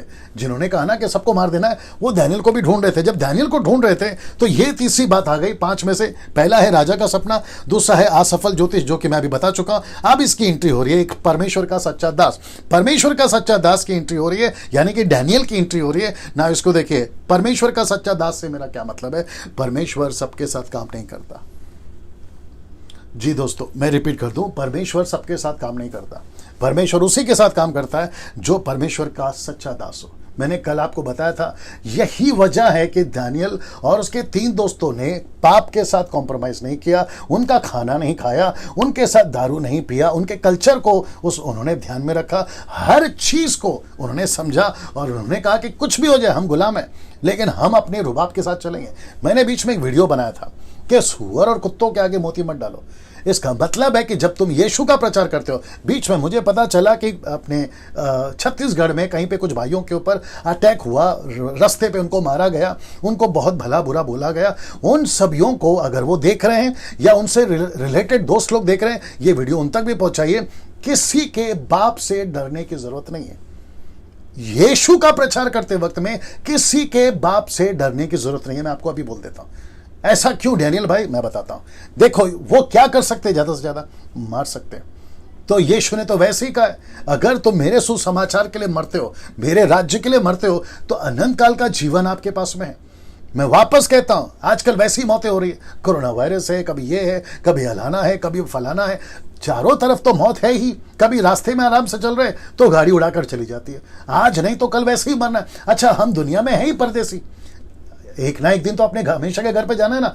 तो ऐसा कुछ काम करो। मैं वापस कहता हूं, वो वीडियो जितना वायरल हुआ है उसका डबल वायरल ये करो कि हम किसी के बाप से नहीं डरते। सुसमाचार सुनाना है, मतलब सुनाना है। जितने पास्टर्स हैं अभी देख रहे हैं, जितने सेवक हैं अभी देख रहे हैं, आपके चर्च में, आपके खुद के जीवन में ये बात को गांठ बांधिए कि कुछ भी हो जाए यीशु का काम करना है, कुछ भी हो जाए। धारा 125 वन एक्ट 120 या 125 जो कि कॉन्स्टिट्यूशन कहता है कि we have the rights to preach a gospel a जन व्हाट यू कॉल रिलीजन, उसके बावजूद हो या ना हो, मैं वापस कहता हूं डंके की चोट पे प्रचार करो। चाइना में बैंड है, वहां क्या करे, चुपचाप बैठेंगे? नहीं, करना है ना। वैसे ही मैं वापस कहता हूं किसी से नहीं डरना है, खुल के प्रचार करिए। अगर मारते हैं तो 4 मार और खा लो 4 मार और खा लो, हो सकता है कि जो मार रहा है उसका जीवन बदल जाए तुम्हारे को देखकर। ये घटा है इतिहास में, मैं इससे के बाहर नहीं जाऊंगा, लेकिन मैं ये कह रहा हूं कि सच्चा परमेश्वर का दास, परमेश्वर उसी के साथ काम करता है, परमेश्वर सबके साथ काम नहीं करता। ये लाइन वापस देख लीजिएगा, ये आपको समझना बहुत जरूरी है ना। बहुत कुछ बोल सकता हूं लेकिन वक्त मेरे पास कम है ना। वचन 14, तब दानियल ने अंगरक्षकों के प्रधान अर्योक से, उसका नाम है अर्योक, अर्योक से जो बाबेल के पंडितों को घात करने के लिए निकला था, सोच विचार कर बुद्धिमानी के साथ कहा। किसने? दानियल ने। सोच समझकर बुद्धिमानी से। पता है क्यों? मैं बताता हूं। ऐसा अगर लिखा है तो उसके पीछे कारण है। कारण यह है कि जो अर्योक है वो राजा के हुक्म पे चलता है। अगर उसने हुक्म नहीं माना तो राजा उसका कत्ल कर देगा। तो उसने क्या कहा पता है? ये आदमी से जिसका नाम है अर्योक, थोड़ा सोच समझ के बात करता हूं, उसने क्या बात किया देखो। वो कहता है वचन 15 में, राजा के हकीम अर्योक से पूछने लगा, ये आज्ञा राजा की ओर से ऐसी उतावली के साथ में क्यों निकली? ये शब्द उसने यूज किया जिसको कहते हैं उतावली से। तो इसका मतलब क्या मालूम है? कहीं जल्दबाजी में तो नहीं तुम चले आए, कहीं जल्दबाजी में तो तुमने, राजा ने कोई हुक्म तो नहीं सुना दिया। बोला इसका मतलब, बोला लगता है आप लोगों ने ठीक से एक आदमी को नहीं ढूंढा, आपसे जल्दबाजी हो गई। बोला वो क्या? बोला राजा का सपना मैं बताऊंगा। Can you believe this? ये दानियल कहता है कहीं तुम लोगों से उतावली तो नहीं हो गई हुक्म पास करने में कि सब पंडितों को मार दो, सब ज्योतिषों को मार दो। लगता है तुम लोगों ने ठीक से जांचा नहीं, और मुझे तो तुम लोगों ने बुलाया ही नहीं। पहला अध्याय याद नहीं है जहां पर मुझे राजा ने खुद जांचा है 3 साल कि मुझ में एक ऐसी आत्मा रहती है। ये राजा नबूकदनेस्सर खुद बोलेगा थोड़ी देर के बाद, मैं आपको बता रहा हूं, जब मैं समाप्त करूंगा ना, राजा खुद बोलेगा। ऐसा व्यक्ति को ढूंढने में तुमसे उतावली हो गई, तुमने ठीक से जांचा नहीं है। अच्छा, जिसको तुम लेकर राजा के पास में पेश करे थे ना ज्योतिषों को, वो तो सब डब्बा है। डब्बा से आप समझ गए होंगे, बकवास है, कुछ मतलब का नहीं है, ये सब हवा है। असली वाले को तो तुमने जांचा ही नहीं। बोला इसका मतलब क्या है? तब अर्योक ने, ये देखिए, तब अर्योक ने दानियल को उसका भेद बता दिया। बोला दरअसल ये मामला है, राजा ने हुक्म दे दिया, मानना है। अब जरा दानियल का बात सुनते हैं। वचन 16 में आइए देखते क्या लिखा है। दानियल ने भीतर जाकर राजा से विनती की। किससे? राजा से। अब आ रहा है ब्रैकेट समय, आपको बोला था ना, याद रखना, मैं बताता हूं। राजा से विनती करता है कि उसके लिए कोई समय, ये देख लीजिए, ठहराया जाए तो वह महाराज को स्वप्न का अर्थ बताएगा, और सपना भी बताएगा, अर्थ भी बताएगा। तो उसने क्या मांगा? समय। अब जरा मजा देखिए, यही समय ज्योतिष भी मांग रहे थे, लेकिन राजा ने कहा समय नहीं दूंगा। लेकिन जैसे ही दानियल आता है, एक शब्द में, किसके? दानियल के, राजा उसको समय दे देता है। मैं रिपीट करता हूं, ज्योतिष क्या मांग रहे थे? समय। दानियल क्या मांग रहा था? समय। ज्योतिष को क्या नहीं दे रहा था? समय। दानियल को क्या दे दिया? समय। अब आप सोच के देखिए, ये व्यक्ति दानियल जैसा आदमी जाता है और राजा के सामने खड़ा होता है। आपको नहीं लगता है कि परमेश्वर का हाथ इसके ऊपर है? Of course. तो मैं रिपीट करता हूं, आप जहां पे भी हैं, जिस कंट्री में हैं, जिस नेशन में, आपको परमेश्वर के हाथ में बने रहना है। मैंने इसलिए कहा, मैं वो पोस्ट आपको फिर से दिखा देता हूं, परमेश्वर सबके साथ काम नहीं करता, परमेश्वर सच्चे दासों के साथ काम करता है। सच्चे दासों का मेरा कल बता दिया था कि कहां कहां कॉम्प्रोमाइज कर जाते हो आप, हर चीज में कॉम्प्रोमाइज कर जाते हो, फिर आशा रखते हो कि परमेश्वर आपके साथ में काम करे। आई विश कि मेरे पास में टाइम बहुत होता, क्योंकि दिमाग में बहुत कुछ चल रहा है। मैं करूंगा 12 दिन के बीच में वो बात को रखूंगा, लेकिन अभी मैं स्किप करता हूं उसको ना। यहां पे वो कह रहा है, वो मांग रहा है समय, और राजा ने उसको समय दे दिया ना। इसको देखिए, वचन 17, तब दानियल ने, ये बहुत इंपॉर्टेंट है, यहां सब ठीक चल रहा है, यहां सब ठीक है, उल्टे सीधे कुछ लोग, ओके। तब दानियल ने अपने घर में जाकर अपने संगी दासों को, दोस्तों को, माफ करें, अपने संगी दोस्तों को, याद रखो, शद्रक मेशक अबेदनगो, यहां पर वो नाम नहीं ले रहा। कौन सा नाम ले रहा है? ओरिजिनल नाम क्या ले? देखो, हनन्याह, मिशाएल, अजरिया को यह हाल बताकर कहा। तो राजा ने इनका नाम बदला, लेकिन दानियल उनको उसी नाम से बुला रहा है। आगे आप समझदार हैं। वचन 18, इस भेद के विषय में स्वर्ग के परमेश्वर की दया के लिए यह कहकर प्रार्थना करो कि बाबेल के और सब पंडितों के संग दानियल और उसके संगी भी नाश ना किए जाएं। यह प्रार्थना करते हुए कि हम प्रार्थना करेंगे और परमेश्वर से मांगेंगे। अब जरा मजा देखिए, यह चित्र देख लीजिए, सब ठीक है, सब ठीक दिख रहा है, ओके। ना ये सपना देख लीजिए, ये वचन देख लीजिए। वचन 19 कहता है कि तब अब भेद दानियल को रात के समय दर्शन के द्वारा प्रकट किया गया। तब दानियल ने स्वर्ग के परमेश्वर का ये कहकर धन्यवाद किया। लेकिन उसके पहले एक वचन पढ़वा देता हूं, गिनती की किताब उसका 12 क्या लिखा है देखिए। तब यहोवा ने कहा, मेरी बातें सुनो, यदि तुम में कोई नबी हो, दानियल नबी था, यदि तुम में कोई नबी हो तो उस पर मैं यहोवा दर्शन के द्वारा अपने आप को प्रकट करूंगा, वह स्वप्न में उससे बातें करूंगा। तो परमेश्वर ने इस व्यक्ति से बात की। क्यों की? यह लायक था। आज कुछ लोग बोलते हैं परमेश्वर मुझसे बात नहीं करता। परमेश्वर क्यों बात करेगा आपसे? पहले लायक तो हो जाओ। कहते हैं कि परमेश्वर मुझे दर्शन नहीं देता, क्यों देगा? पहले लायक तो हो जाओ। बात समझ में आ रही है ना? कुछ लोग कहते हैं कि परमेश्वर ने उसका इस्तेमाल किया, एलिया का किया, एलिशा का किया, मूसा का किया, यहोशू का किया, इसका किया, अलाना किया, फलाना किया। आज की भी कुछ 16-17 सदी के जो सो कॉल्ड प्रभु के बड़े बड़े दास हैं, उनका नाम लेते, बोले प्रभु मुझे वैसे इस्तेमाल करो। परमेश्वर बोलता है बेटा पहले लायक तो हो जा, पहले लायक तो हो जा। बीच में अभी थोड़ी देर पहले मैं किसी को सुन रहा था, अपडेट जब चेक करता हूँ फेसबुक पे तो 2-3 वीडियो सामने ऐसे आ जाते हैं। स्क्रॉल करते करते तो मैं महाशय को सुन रहा था। खैर नाम तो मैं किसी का लेता नहीं हूँ और उस महाशय का नाम नहीं लूँगा, ना तो शहर का नाम लूँगा, नहीं तो आप पकड़ लोगे उसको। अभी वो स्टेटमेंट दे रहे थे कि हीलिंग कैसे होगी, आपको चमत्कार कैसे होगा, चारों तरफ बीमारियां चल रही हैं, आपको हीलिंग मिनिस्ट्री करने की टेक्निक बताऊंगा। अब मैं उन महाशय को कहना चाहता हूं कि सर आप शायद बाइबल को ठीक से नहीं पढ़ते। यीशु ने कहा मरकुस 16:16 का 17 से भी कहता है कि पहला विश्वास करो, बपतिस्मा लो। ये चमत्कार उसके साथ में इंक्लूड है। इसको कहते हैं सैल्वेशन पैकेज। तो चमत्कार कैसे करें उसकी ट्रेनिंग नहीं होती सर। चमत्कार आपके हाथों से कैसे हो उसकी ट्रेनिंग नहीं होती सर। यह परमेश्वर का गिफ्ट है। आप यीशु का काम करो, चमत्कार ऐसे होंगे। यीशु के पीछे चलो, चेला बनाओ, आत्मा बचाओ, कलीसियाओं की स्थापना करो, परमेश्वर ये काम करता जाएगा। इसलिए तो लिखा है ना मरकुस की किताब उसका 16 वचन अगर आप 20 से पढ़ोगे, वहां पर लिखा है कि यीशु मसीह बादलों पर उठा लिए गए, उसके बाद चेलों के साथ परमेश्वर काम करता रहा और वो जो प्रचार करते थे, वो चिन्ह जो साथ साथ होते थे, वचन को दृढ़ करते थे, कंफर्म करते थे। ये है परमेश्वर का तरीका। ये सिखाओ ना सर, क्या सिखा रहे हो? थोड़ा सा सुधरो सर, ठीक है ना? बात को ध्यान में रखिएगा। और जितने फॉलोवर्स हैं आप लोग, आप जब किसी को फॉलो करते हो तो थोड़ा सा दिमाग लगाओ यार, हम किसको सुन रहे हैं, ठीक है ना? ना वापस आते हैं इसके ऊपर। तो डैनियल को स्वप्न मिल गया, डैनियल को स्वप्न का अर्थ भी मिल गया। अब जरा देखते हैं उसने धन्यवाद कैसे दिया। आपके बीच में रखने जा रहा हूं, इसलिए मैंने यहां पे डाल दिया। अगर आप उसकी योजना में हो, पहले इसको बता देता हूं, उसकी इच्छा के अनुसार प्रार्थना करोगे तो वो जरूर सुनेगा। मैं रिपीट कर देता हूं कि अगर आप उसकी योजना में हो और उसकी इच्छा के अनुसार प्रार्थना करोगे तो वो जरूर सुनेगा। ना परमेश्वर का नाम युगानुयुग धन्य है। दानियल उसको धन्यवाद दे रहा है। वो कहता है कि परमेश्वर का नाम युगानुयुग धन्य है क्योंकि बुद्धि पराक्रम उसी की है। अब आगे देखो, समय और ऋतुओं को वही पलटता है, राजाओं का अस्त और उदय भी वही करता है, बुद्धिमानों को बुद्धि और समझ वालों को समझ भी वही देता है। ना आगे देखिए, वही गुड़ और गुप्त बातों को प्रकट करता है। वो जानता है कि अंधियारे में क्या, और उसके संग सदा प्रकाश बना रहता है। उसके संग सदा प्रकाश बना रहता है। क्या करो, समय कम पड़ रहा है। एक विचित्र प्राणी और है सर हमारे मसीह समाज में, बहुत फेमस सेवक है वो कहता है कि जब तक परमेश्वर ने प्रकाश नहीं बनाया, ये लाइन को याद रखिए, जब तक परमेश्वर ने प्रकाश नहीं बनाया, परमेश्वर को पता नहीं था कि वो परमेश्वर है। अब उनका स्टेटमेंट देखिए सर कहां जा रहा है। मुझे नहीं पता क्या हो गया ऐसे लोगों को। अच्छी खासी शुरुआत करते हैं, फिर बीच में क्यों गड़बड़ कर जाते हैं मुझे नहीं मालूम।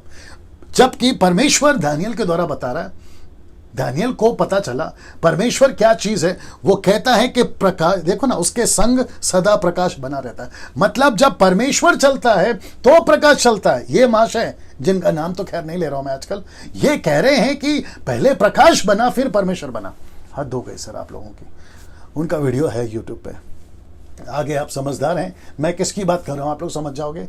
ऐसा कोई भी बकवास, मैं रिपीट करता हूं, ऐसा कोई भी बकवास किसी का भी हो, डैनियल राज का भी क्यों ना हो, मत सुनिए। एक एक चीज को, प्रेरितों की किताब उसका 17-11 के अनुसार आप उसको टैली करो। ये इसका स्टेटमेंट स्क्रिप्चर से मैच करता है कि नहीं करता। पौलुस के प्रचार को लोग करते थे और पौलुस ने खुद छूट दी थी, तो डैनियल राज भी छूट देता है आपको। मेरे एक एक स्क्रिप्चर को, माफ करिए, एक एक लाइन को आप स्क्रिप्चर से टैली करिए। यार ये डैनियल राज बोल तो रहा है लेकिन वचन से टैली कर रहा है, मैं खुद छूट दे रहा हूं आपको। अगर जिस दिन आपको पता चला, मुझे अनसब्सक्राइब करो और मेरे को अनफॉलो करो। मैं खुद बोल रहा हूं आपको, और वापस कहता हूं, जिसको 18 पता है 17 नहीं सिखाते, 19 सिखाओ, आपके पैरों के पास बैठ के सीखूंगा। लेकिन जिसको पहले से 18 पता है, तुम उसको 17 सिखा रहे हो, ये तो गलत हो जाएगा ना मेरे दोस्त। अच्छा, कुछ लोग कहते हैं कि ये घमंड की बात है। घमंड की बात नहीं है। हाँ, मुझे घमंड है परमेश्वर पर, जो कि मुझे बाइबल इजाजत देती है।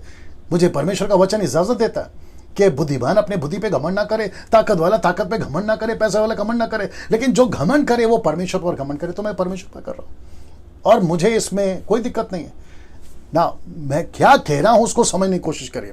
ऐसा कोई भी स्टेटमेंट उल्टा सीधा अगर कोई देता है तो एक बार टैली करो, यार ये बोल रहा है ये सही है कि नहीं। तो प्रकाश उसके संग संग रहता है ना। इसको देखिए, कहता है वचन थे, हे मेरे पूर्वजों के परमेश्वर, मैं तेरा धन्यवाद और स्तुति करता हूं, क्योंकि तूने मुझे बुद्धि और शक्ति दी है। मुझे बुद्धि और शक्ति दी है, जिस भेद का खोलना हम लोगों ने तुझसे मांगा था। अब इसको देखिए, तूने मुझ पर प्रकट किया, तूने हमको राजा की बात बताई। अब इसको देखिए दोस्तों, तब दानियल ने अरयोग के पास, जिसे राजा ने बाबेल के पंडितों के नाश करने के लिए ठहराया था, भीतर जाकर कहा। किसने? दानियल ने कहा। अब उसकी एंट्री देखो सर, आप सोच के देखिए, पूरा लोडेड है। कौन? दानियल पूरा लोडेड है, सपने के साथ लोडेड है, अर्थ के साथ लोडेड है, परमेश्वर के सामर्थ के साथ लोडेड है, और वो बड़ी शान के साथ में एंट्री मारा है। मैं यही तो कह रहा हूं, आप भी लोडेड हो जाओ परमेश्वर के सामर्थ, परमेश्वर के दर्शन, परमेश्वर के प्रकाशन, वचन के प्रकाशन के साथ लोडेड हो जाओ। आप भी ऐसी ही चाल चलोगे। मुंबई, पूना, नागपुर, पंजाब, गुजरात, कलकत्ता, आप जहां से भी हैं, दुनिया के किसी भी कोने से ऐसे लोडेड हो जाओ सर। और बड़े शान से उसने एंट्री मारी और बाबिल के पंडितों को जो नाश कर रहा था, मुझे राजा के सम्मुख भीतर ले चल, मैं अर्थ बताऊंगा। कौन बोल रहा है? दानियल बोल रहा है, मैं अर्थ बताऊंगा ना। इसको देखिए, तब अरयोग ने दानियल को राजा के सम्मुख शीघ्र भीतर ले जाकर उससे कहा। अब यहां पे अरयोग क्या कर रहा है वो भी बताता आपको। यहूदी बंधुओं में से एक पुरुष मुझको मिला है। तो अरयोग यहां पे क्रेडिट ले रहा है, वो कह रहा है मुझको मिला है। अब आप सोच के देखिए, इसमें अरयोग का कोई हाथ नहीं है। ऐसे कुछ लोग हैं, करते कुछ नहीं है लेकिन क्रेडिट बहुत लेते हैं। ये उसमें से एक था। दानियल ने बोला चलो कोई बात नहीं, छोड़ दो, राजा को स्वप्न का अर्थ बताऊंगा। तो मुझे यहूदी बंधुओं में से, जिसको हम बांध कर लेकर आए थे ना, उन बंधुओं में से एक पुरुष मिला है जो यहूदी है। ये तांत्रिक नहीं है, ये काला जादू नहीं करता। मजा आएगा सर आपको। ये जादू नहीं करता, काला जादू नहीं करता। ये किसी देवी देवता मूर्ति पूजा, किसी प्रकार का क्या कहते हैं जादू टोना या तांत्रिक नहीं है। ये एक यहूदी है। बोला यहूदी कहां से लाए थे? यरूशलेम से लाए थे इसको। ये वही व्यक्ति है जो पहले अध्याय में आपको मिला था राजा। अब राजा इसके जब जैसे उसको देखता है, राजा क्या कहता है मैं आपको बताता हूं। राजा ने दानियल से, जिसका नाम बेलतशस्सर भी था, पूछा। ये नाम किसने रखा? इसी ने रखा, बेलतशस्सर। इसका मतलब ये इसके देवता का नाम का रखा है। वो नाम से उसने कहा कि जिसका नाम बेलतशस्सर भी है। पूछा, क्या पूछा देखिए, क्या तुझ में इतनी शक्ति है? क्योंकि उसके सामने जो पंडित खड़े थे ना, उनकी शक्ति तो फेल हो गई। बड़े ध्यान से सुनिएगा, मजा आएगा। क्या तुझ में इतनी शक्ति है कि जो स्वप्न मैंने देखा तू उसे अर्थ समेत मुझे बताएगा? मतलब मेरा सपना भी बताएगा और अर्थ भी बताएगा। ये चैलेंज उसने रखा। उसने बोला तू बता सकता है? वाह, आपको उसका जवाब सुनाता हूं। इधर देखिए, दानियल ने राजा को उत्तर दिया, जो भेद राजा पूछता है वह ना तो पंडित, ना तांत्रिक, ना ज्योतिष। बड़े ध्यान से सुनिएगा, मेरे साथ बने रहेगा। अभी बिल्कुल भी मोबाइल को छोड़ के नहीं जाना, मतलब बिल्कुल भी ऑफलाइन नहीं होना। ध्यान से सुनिए, मजा आएगा आपको। दानियल ने राजा को उत्तर दिया कि जो भेद राजा पूछता है वह ना तो पंडित, ना तांत्रिक, ना ज्योतिष, ना दूसरे भावी बताने वाले राजा को बता सकते हैं। वो नहीं बता सकते हैं। अब इसको देखिए, परंतु मजा आएगा सर, परंतु भेदों का प्रकट करने वाला परमेश्वर स्वर्ग में है। रिपीट कर दूं, लिखा है जो भेद को प्रकट करता है ना, वो एक परमेश्वर है, स्वर्ग में है।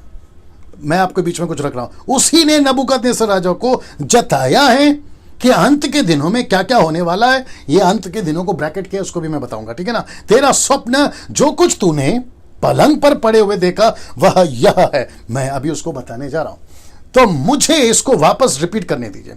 लिखा है, दानियल ने उत्तर दिया, जो भेद राजा पूछता है, ना पंडित, ना तांत्रिक, ना ज्योतिष, ना दूसरे भावी बताने वाले राजा को बता सके। किसको बताया पता है? दानियल को बताया। किसने बताया? जो परमेश्वर स्वर्ग में रहता है। आप जरा ध्यान से सुनिए। अपने भारत में 7 मेजर रिलीजन्स है। उन 7 मेजर रिलीजन्स में अपना क्रिश्चियन भी है। मैं क्रिश्चियन इसलिए बोल रहा हूं ताकि बात बाकी 6 आपको समझ में आ सके। हम क्रिश्चियंस नहीं, हम क्राइस्ट फॉलोवर्स हैं। हम यीशु के राज्य के लोग हैं। We don't call our self Christians, never. ठीक है ना?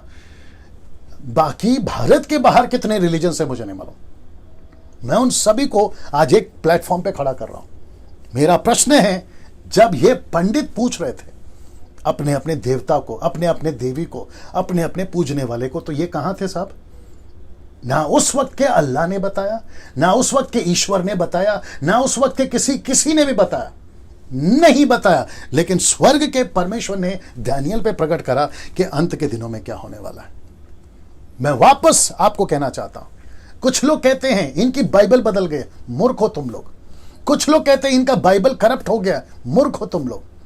हम copies of copies of copies of copies पे लेकर चल रहे हैं। मेरे पास में हिंदी इंग्लिश ट्रांसलेशंस हैं, मेरे पास में बाकी और ट्रांसलेशंस हैं। इससे कोई फर्क नहीं पड़ता। अगर 10 साल पहले का भी न्यूज़पेपर उठाओगे ना, वो चाहे टाइम्स ऑफ इंडिया का हो, लोकसत्ता का हो, या फिर कहीं का भी हो, वो लोकसत्ता पेपर पे जो 10 साल पहले प्रिंट हुआ था ना घटना, वो चाहे कितनी भी पुरानी हो, तो क्या घटना बदल जाती है? घटना तो घटी थी ना। उसको जिसने प्रिंट किया था वो पेपर तो वही है ना सर, ओरिजिनल ही है ना, वो घटना भी ओरिजिनल है ना। लेकिन आप उसको 10 साल के बाद में भी पढ़ोगे तो वही पढ़ने में आएगा जो 10 साल पहले आपने पढ़ा था। क्या बात करते हो यार?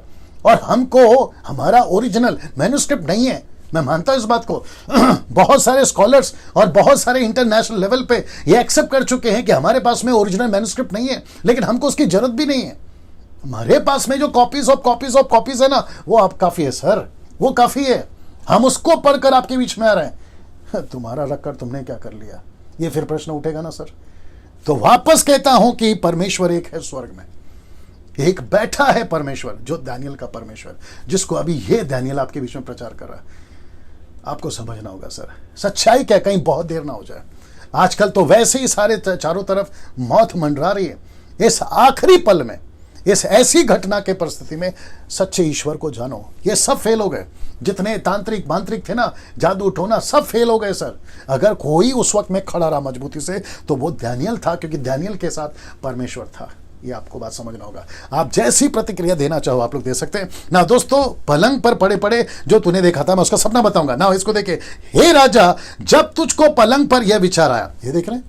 तो मतलब आपने सपना नहीं देखा था, आप सोच रहे थे किसके बारे में? अंत के बारे में। इसलिए लिखा है कि भविष्य में क्या क्या होने वाला है, आप मात्र सोच रहे थे। तब परमेश्वर ने आपको प्रकट किया। नबूकदनेस्सर जी, आपको प्रकट किया, किसी और ने नहीं किया, किसी और ईश्वर ने नहीं किया। किसी और पेड़ पे बैठने वाला, पेड़ के नीचे बैठने वाला, पत्थर पे रहने वाला, पत्ते पे रहने वाला, सूरज चांद को पूजा करने वाला किसी ने प्रकट नहीं किया। उसको यहोवा एलोहिम, यशु, थियोस ने प्रकट किया। ग्रीक वर्ड है थियोस, मतलब गॉड। उसने प्रकट किया और उसने बताया कि भविष्य में क्या क्या होने वाला। नबूकदनेस्सर से पूछिए कि परमेश्वर क्या चीज है। मैं कंक्लूड करूंगा तो आपको पता चल जाएगा ना। इसको देखिए दोस्तों, तब भेदों को खोलने वाले ने तुझको बताया। कौन है भेदों को खोलता है? अभी वो तारीफ कर रहा था ना कि भेदों को खोलने वाला आप परमेश्वर है। फिर क्या क्या होने वाला है, ये सारी बातें बताए। आमोस की किताब उसका 4:13 में क्या कहता है, देखिए।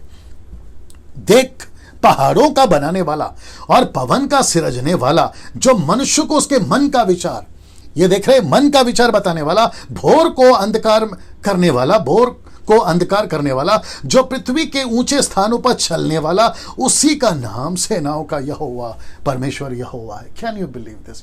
आप ताली बजा सकते हैं जहां बैठकर देख रहे हैं। आप नीचे आमीन टाइप जैसा चाहें आप वैसा कर सकते हैं। ये है मनों का विचार प्रकट करने वाला। और अच्छों को परमेश्वर मनों का विचार प्रकट करता है, वो चाहे विश्वासी हो या अविश्वासी हो, क्योंकि परमेश्वर को अपना झंडा गाड़ना है। ओल्ड टेस्टमेंट की बात कर रहा हूं। आज तो परमेश्वर की कलीसिया है, वो काफी है ना। इसको देखिए दोस्तों, अब वचन 30 में, मुझ पर यह भेद। दानियल की नम्रता देखिए, इसलिए यह आदमी बड़ा अच्छा है। वो कहता है मुझ पर यह भेद इस कारण नहीं खोला गया कि मैं और सब प्राणियों से अधिक बुद्धिमान हूं।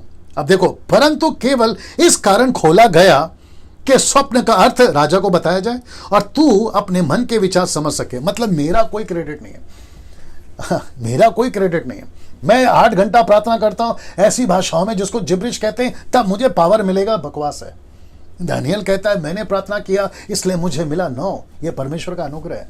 मैं रिक्वेस्ट करता हूं कि जितने भी अभी प्रभु के दास लोग मुझे देख रहे हैं, मुझे नहीं पता कौन कौन देख रहा होगा, कौन से कंट्री से देख रहा होगा, सर कभी कभी किसी भी चीज का क्रेडिट नहीं लेना।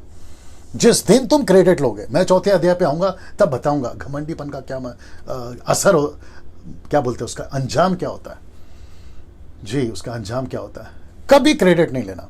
आपके साथ जो भी हो रहा है परमेश्वर को महिमा दीजिए। इस व्यक्ति से हम ये सीख सकते हैं ना। वक्त को ध्यान में रखना है दोस्तों ना। इसको देखिए, राजा का स्वप्न पद 1 में, जो कि मैं आपको बता चुका हूं।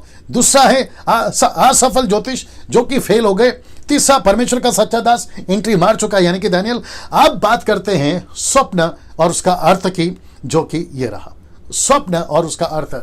मैंने ये इसलिए रखा है ताकि आपको बराबर याद हो कि हम कौन से कड़ी में चल रहे हैं। 5 बातें, राजा का स्वप्न, असफल ज्योतिष, परमेश्वर का सच्चा दास, स्वप्न का अर्थ और दानियल का सम्मान। ये 5 बातें आपको बताऊंगा चैप्टर 2 में। नाउ अब चलते हैं 5 किंगडम्स पे, जो कि राजा ने जो सपना देखा उसमें 5 राज्य हैं। आइए देखते हैं कौन सा। नाउ सबसे पहले वचन 31, यहां सब ठीक है जी दोस्तों। मैं इसको रख रहा हूं थोड़ी देर के लिए जी। लिखा है 31 में, दानियल के 2nd चैप्टर पे हम, और वचन 21 पे चल रहे हैं, ठीक है। ये चौथा पॉइंट है। लिखा है कि हे राजा, जब तू देख रहा था, दानियल सपना बता रहा है, तब तूने एक बड़ी मूर्ति खड़ी देखी। तब एक बड़ी मूर्ति देख पड़ी। ये इसको मैंने ब्रैकेट किया। बड़ी से मतलब वाकई में बड़ी। अब वो कितनी बड़ी थी इसका कोई मेजर नहीं है हमारे पास, लेकिन लिखा है बड़ी तो इसका मतलब है बड़ी, ठीक है ना, बहुत बड़ी। ना इसको देखिए, फिर मूर्ति जो तेरे सामने खड़ी थी, अब इसको देखो, वो लंबी चौड़ी थी, बड़ी लंबी चौड़ी। अब आप देख लो कितनी बड़ी होगी। फिर उसकी चमक अनुपम थी, इसका मतलब है बहुत शानदार चमक रहा था। जो मूर्ति थी ना वो बहुत चमक रही थी। याद रखो, बड़ी और चमक रही थी। अब ये देखो, और लिखा है भयंकर था। शब्द भयंकर, इसके कई मतलब है, मैं बताऊंगा आपको। तो पहला है बड़ी, दूसरा है चमकदार और तीसरा है भयंकर।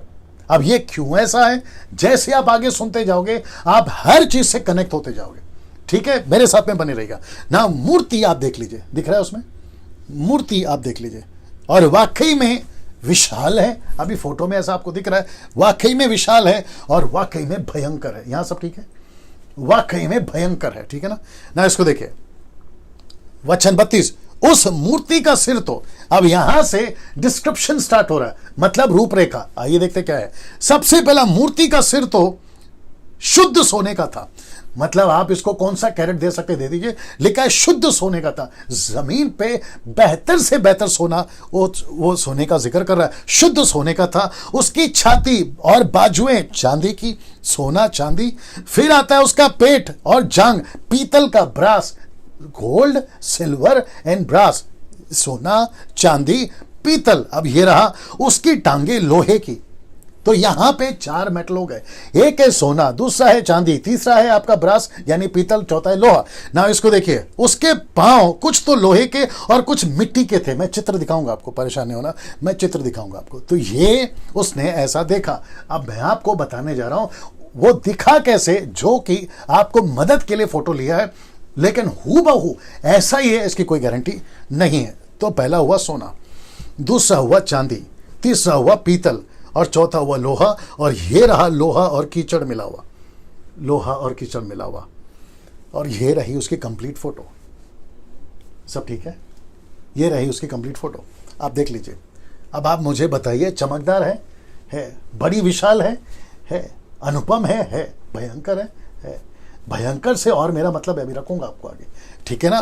तो ऐसा दृश्य राजा जी आपने देखा। अब ये दृश्य का क्या क्या अर्थ है वो भी बताएंगे आपको ना। इसको देखिए, फिर देखते देखते, और एक है 5 बोला था ना, फिर देखते देखते तूने क्या देखा।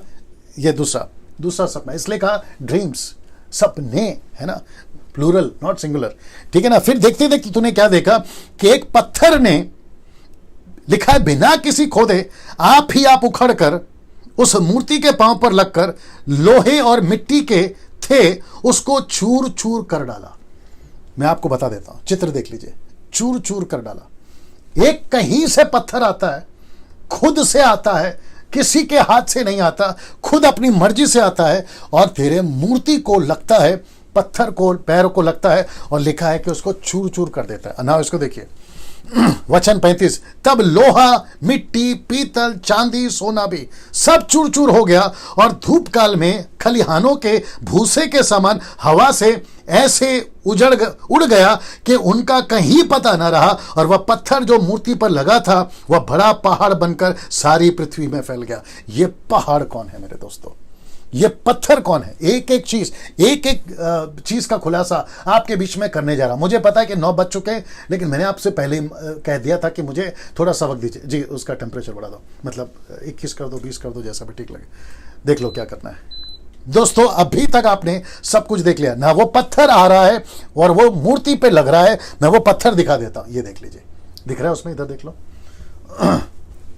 ये है वो पत्थर।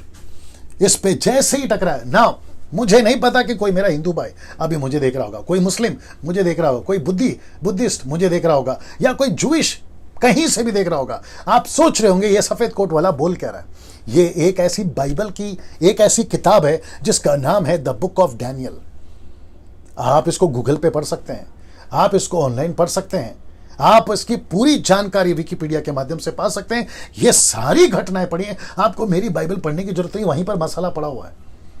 अविश्वासी साइंटिस्ट, अच्छे अच्छे लोग जो ईश्वर को नहीं मानते, वो तक नहीं इसको पढ़ा हो और उन्होंने जाना है और कई ऐसे रिपोर्ट बनाए सर कि इनका परमेश्वर सच्चा है, इनका ईश्वर सच्चा है। यीशु की बात कर रहा हूं, यहोवा की बात कर रहा हूं, एलोहिम की बात कर रहा हूं। इस पृथ्वी पे जो परमेश्वर ने अपना दबदबा बना के रखा था इन राजाओं के चलते, मैं ये 4 राजाओं का और वो 5वें राजा का, जिसको मैंने अभी कहा था कि 5 किंगडम्स है, 5 राज्य मैं बताने जा रहा हूं ना दोस्तों। अब देखते हैं वचन 36 क्या कहता है। यह सपने हैं और अब हम उसका अर्थ राजा को बताएंगे। आपको याद आ गया, हम, मैंने कहा था ना, ज्योतिषों ने कहा था कि हम, मैंने ब्रैकेट किया था, ये हम कौन है?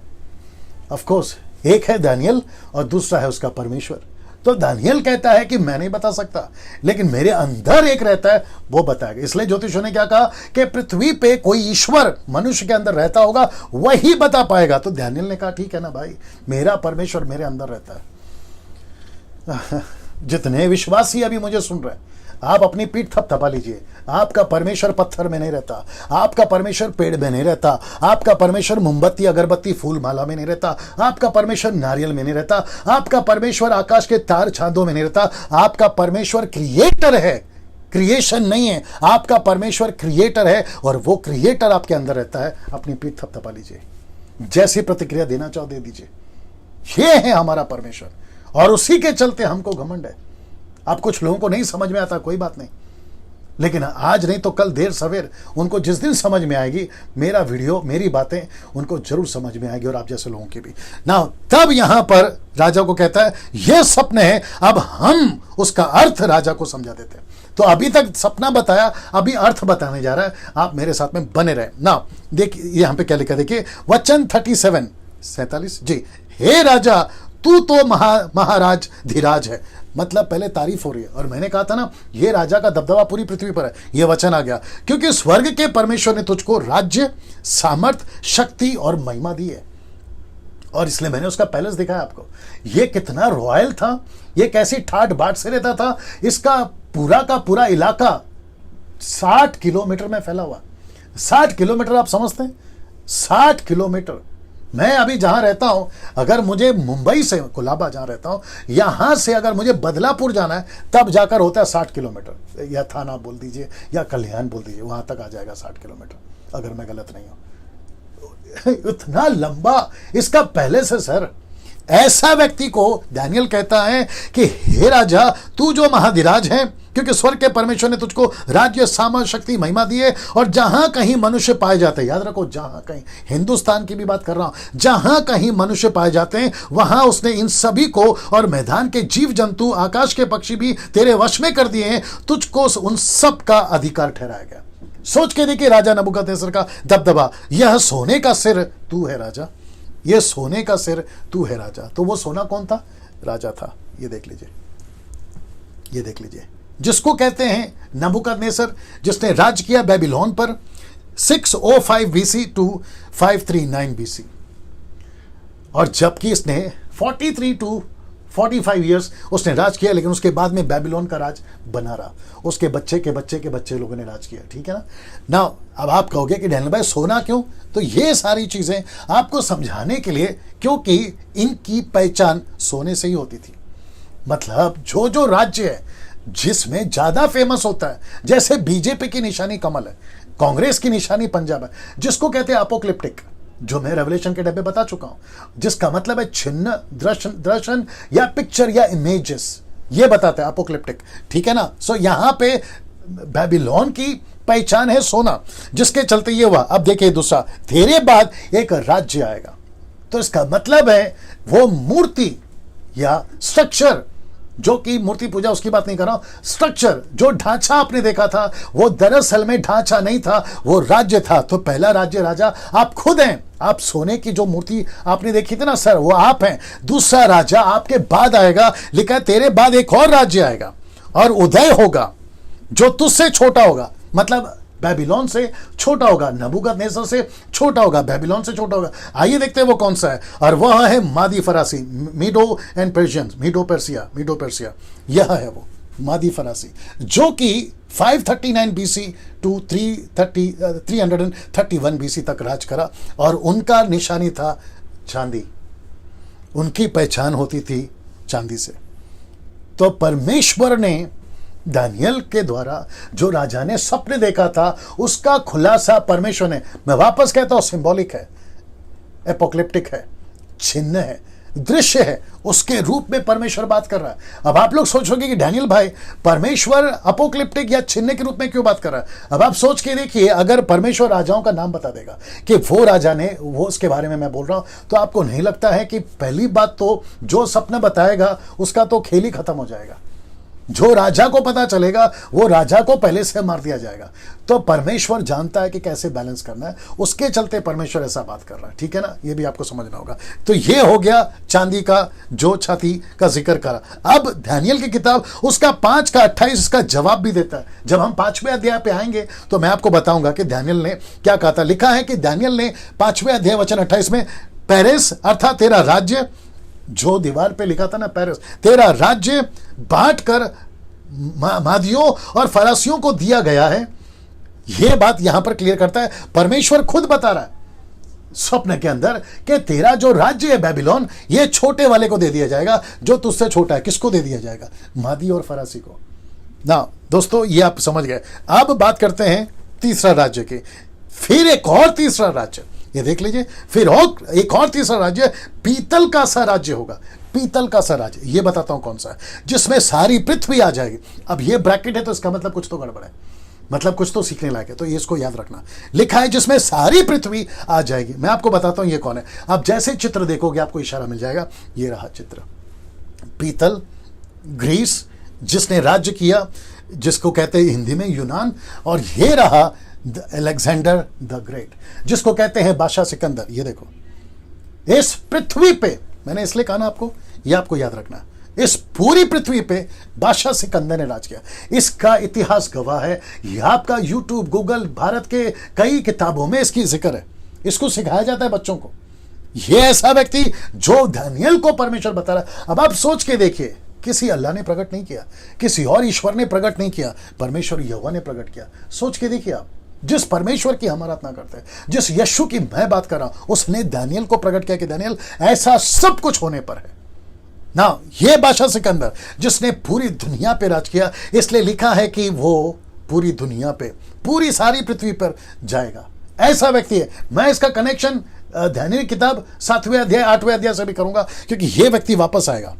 यह व्यक्ति वापस आएगा उस अध्याय में ना। इसकी पहचान होती थी पीतल से, पीतल से, ये पीतल, ब्रास से इसकी पहचान होती थी ना।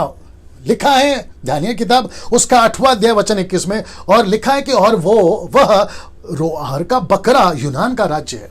मतलब एक बकरा दिखाऊंगा, मैं आपको बता दूंगा, तब आपको समझ में आएगा। उसकी आंखों के बीच में जो बड़ा सिंह निकला वह पहला राजा ठहरा। मतलब बादशाह सिकंदर क्या करेगा मैं बताऊंगा उसको, ठीक है ना। इसको देखिए, अभी वचन 40, चौथा राज्य, ये रहा चौथा राज्य, लोहे के तुल्य मजबूत होगा, लोहे के तुल्य मजबूत होगा। लोहे से तो सब वस्तुएं चूर चूर हो जाती हैं, पिस जाती हैं, इसलिए जिस भांति लोहे से वे सब कुचली जाती हैं, अब इसको देखिए, उसी भांति उस चौथे राज्य से सब कुछ चूर चूर होकर पिस जाएगा। अब आप जानना चाहते हैं ये कौन सा है? सबसे पहला कौन सा मैंने बताया? बेबीलोन। दूसरा मैंने कौन सा बताया? मीडोस एंड प्रिसिया। तीसरा मैंने बताया ग्रीस। अब आप जानना चाहते हैं चौथा कौन सा? फिर पांचवा बताऊंगा। ये रहा, जिसको कहते हैं रोम, जिसको कहते हैं पैगन रोम। पैगन का मतलब है पेगन का मतलब है अन्य जाति, मूर्ति पूजा, परमेश्वर को नहीं मानते, उन दिनों की बात कर रहा हूं। ऐसा जो कि ईसा पूर्व 168 बिफोर क्राइस्ट, 168 और उसके बाद में 476 एडी तक चला। इसका मतलब है कम से कम 500 साल इन लोगों ने राज किया। ये है, देखिए ये टांग देख लीजिए आप, सब ठीक है, इसमें सब ठीक दिख रहा है।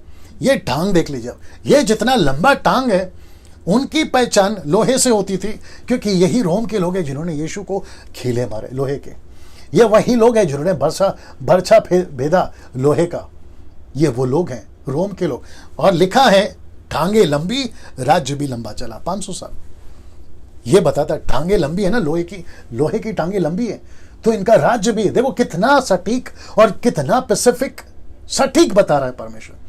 अब आप मुझे बताइए, तांत्रिक बता सकते थे ये सब?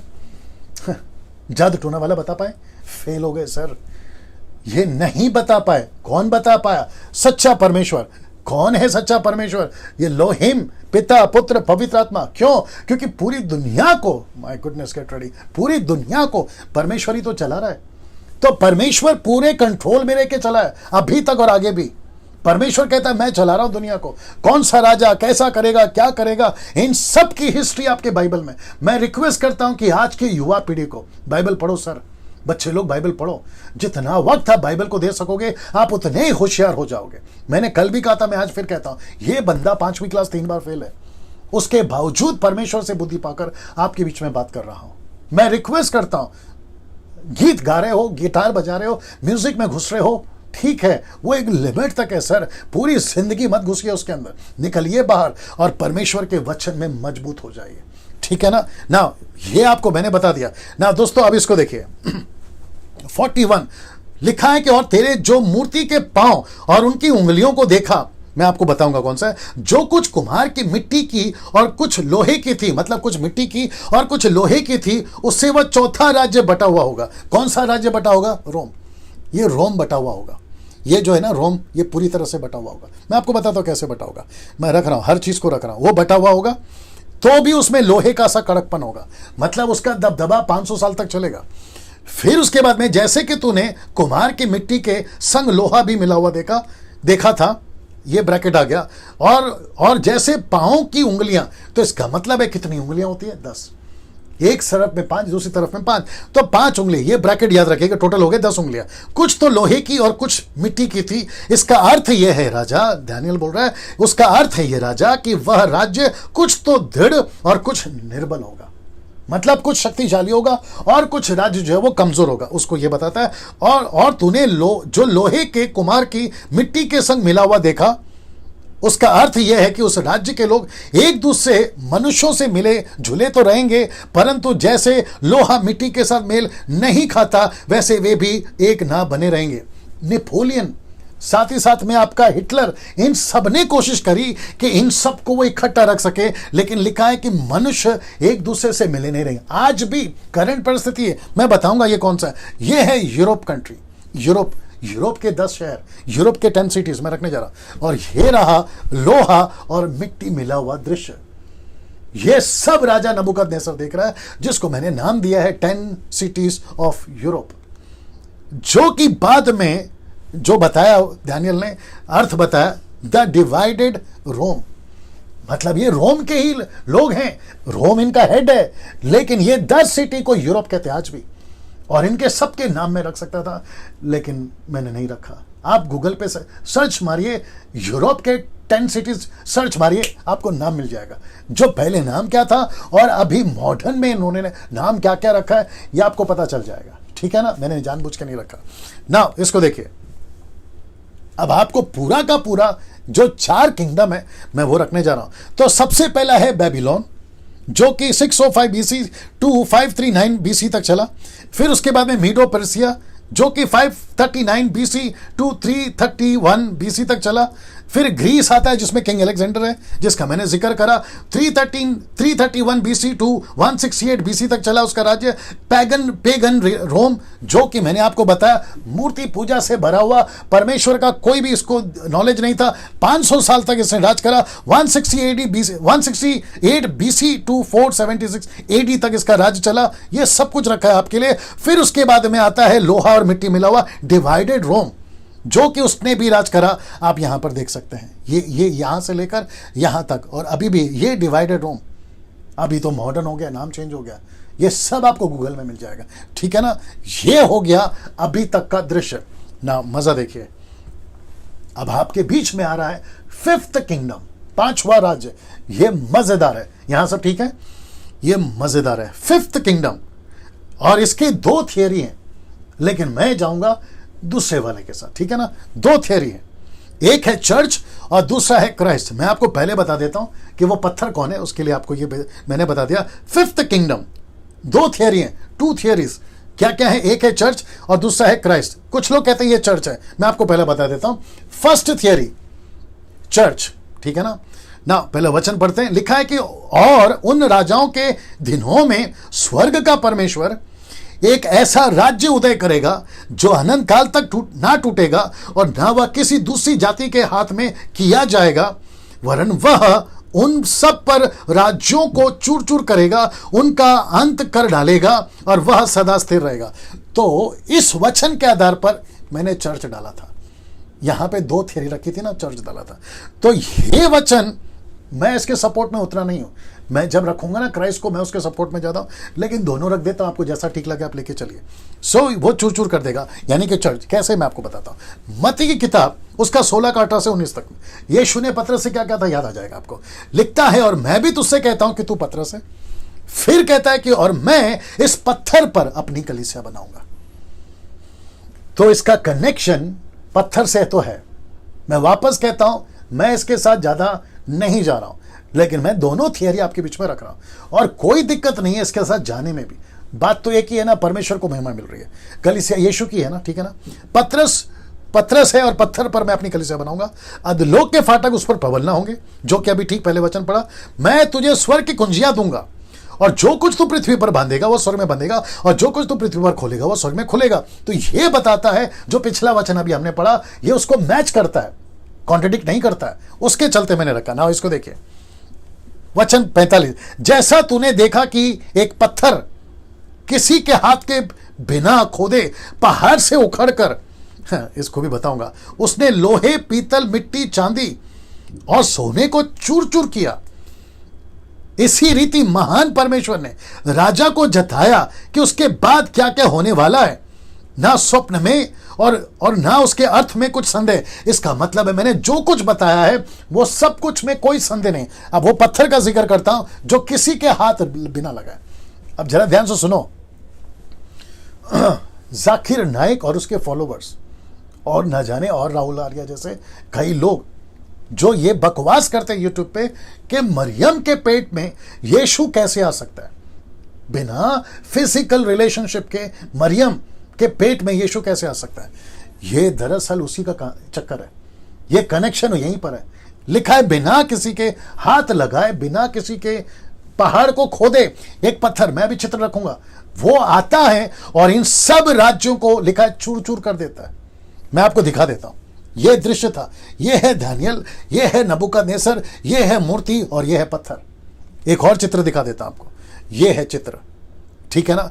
जिसको कहते हैं, मैंने कहा था ना दो थियरी है, एक है चर्च और दूसरा है क्राइस्ट। उसको कहते हैं सेकंड थियरी जो है वह है क्राइस्ट, और जिसको आपके बीच में रखने जा रहा हूं second coming of Jesus Christ. ये देख लीजिए, second coming of Jesus Christ, ये है यीशु। तो ये पत्थर कौन है जो राजा देखा था? ये पत्थर कौन है? ये यीशु है, जो कि कहता है, वापस पढ़वा देता हूं, जैसा तूने देखा कि एक पत्थर किसी के हाथ के बिना खोदे पहाड़ से उखड़कर, लिखा है कि उसने लोहे, पीतल, मिट्टी, चांदी, सोने को चूर चूर कर दिया। इसी रीति से महान परमेश्वर ने राजा को जताया। इसका मतलब है कि बिना किसी के फिजिकल रिलेशन के यीशु मसीह शरीर में पैदा हुआ। मैं वापस कहता हूं, परमेश्वर को मत सिखाइए। परमेश्वर क्या करता है, हमारी हैसियत नहीं है। मैंने बताया था ना, डंके की चोट पे मैंने बताया था, एक वीडियो बनाया था मुंह तोड़ जवाब, कि यीशु मसीह ही गॉड है, यीशु मसीह ही परमेश्वर है। हम उसके सामने सवाल नहीं कर सकते दोस्तों, आपको स्वीकार करना होगा। और ये दानियेल की पुस्तक आज आपको मदद कर रही है।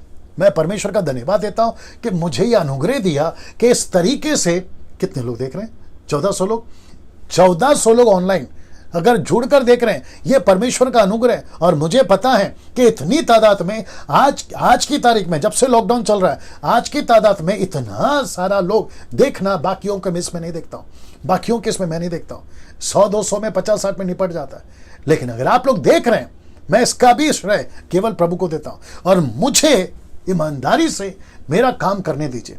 अगर आप लोगों को प्रभु ने मुझे दिया है, मैं आपको ट्रेन करूं, सिखाऊं, मैं पूरी ईमानदारी के साथ सिखा रहा हूं। डंके की चोट पे बोल रहा हूं, यीशु मसीह सच है। किसी शारीरिक संबंध से वो पैदा नहीं हुआ। मनुष्य के, औरत के पेट में बच्चा कैसे, तुम होते कौन हो पूछने वाले कि मरियम के पेट में यीशु कैसे आ गया? तुम्हारी हैसियत है, तुम्हारी औकात है, उस परमेश्वर के साथ में तुम ये सवाल करोगे, तुमको पीस के रख देगा वो।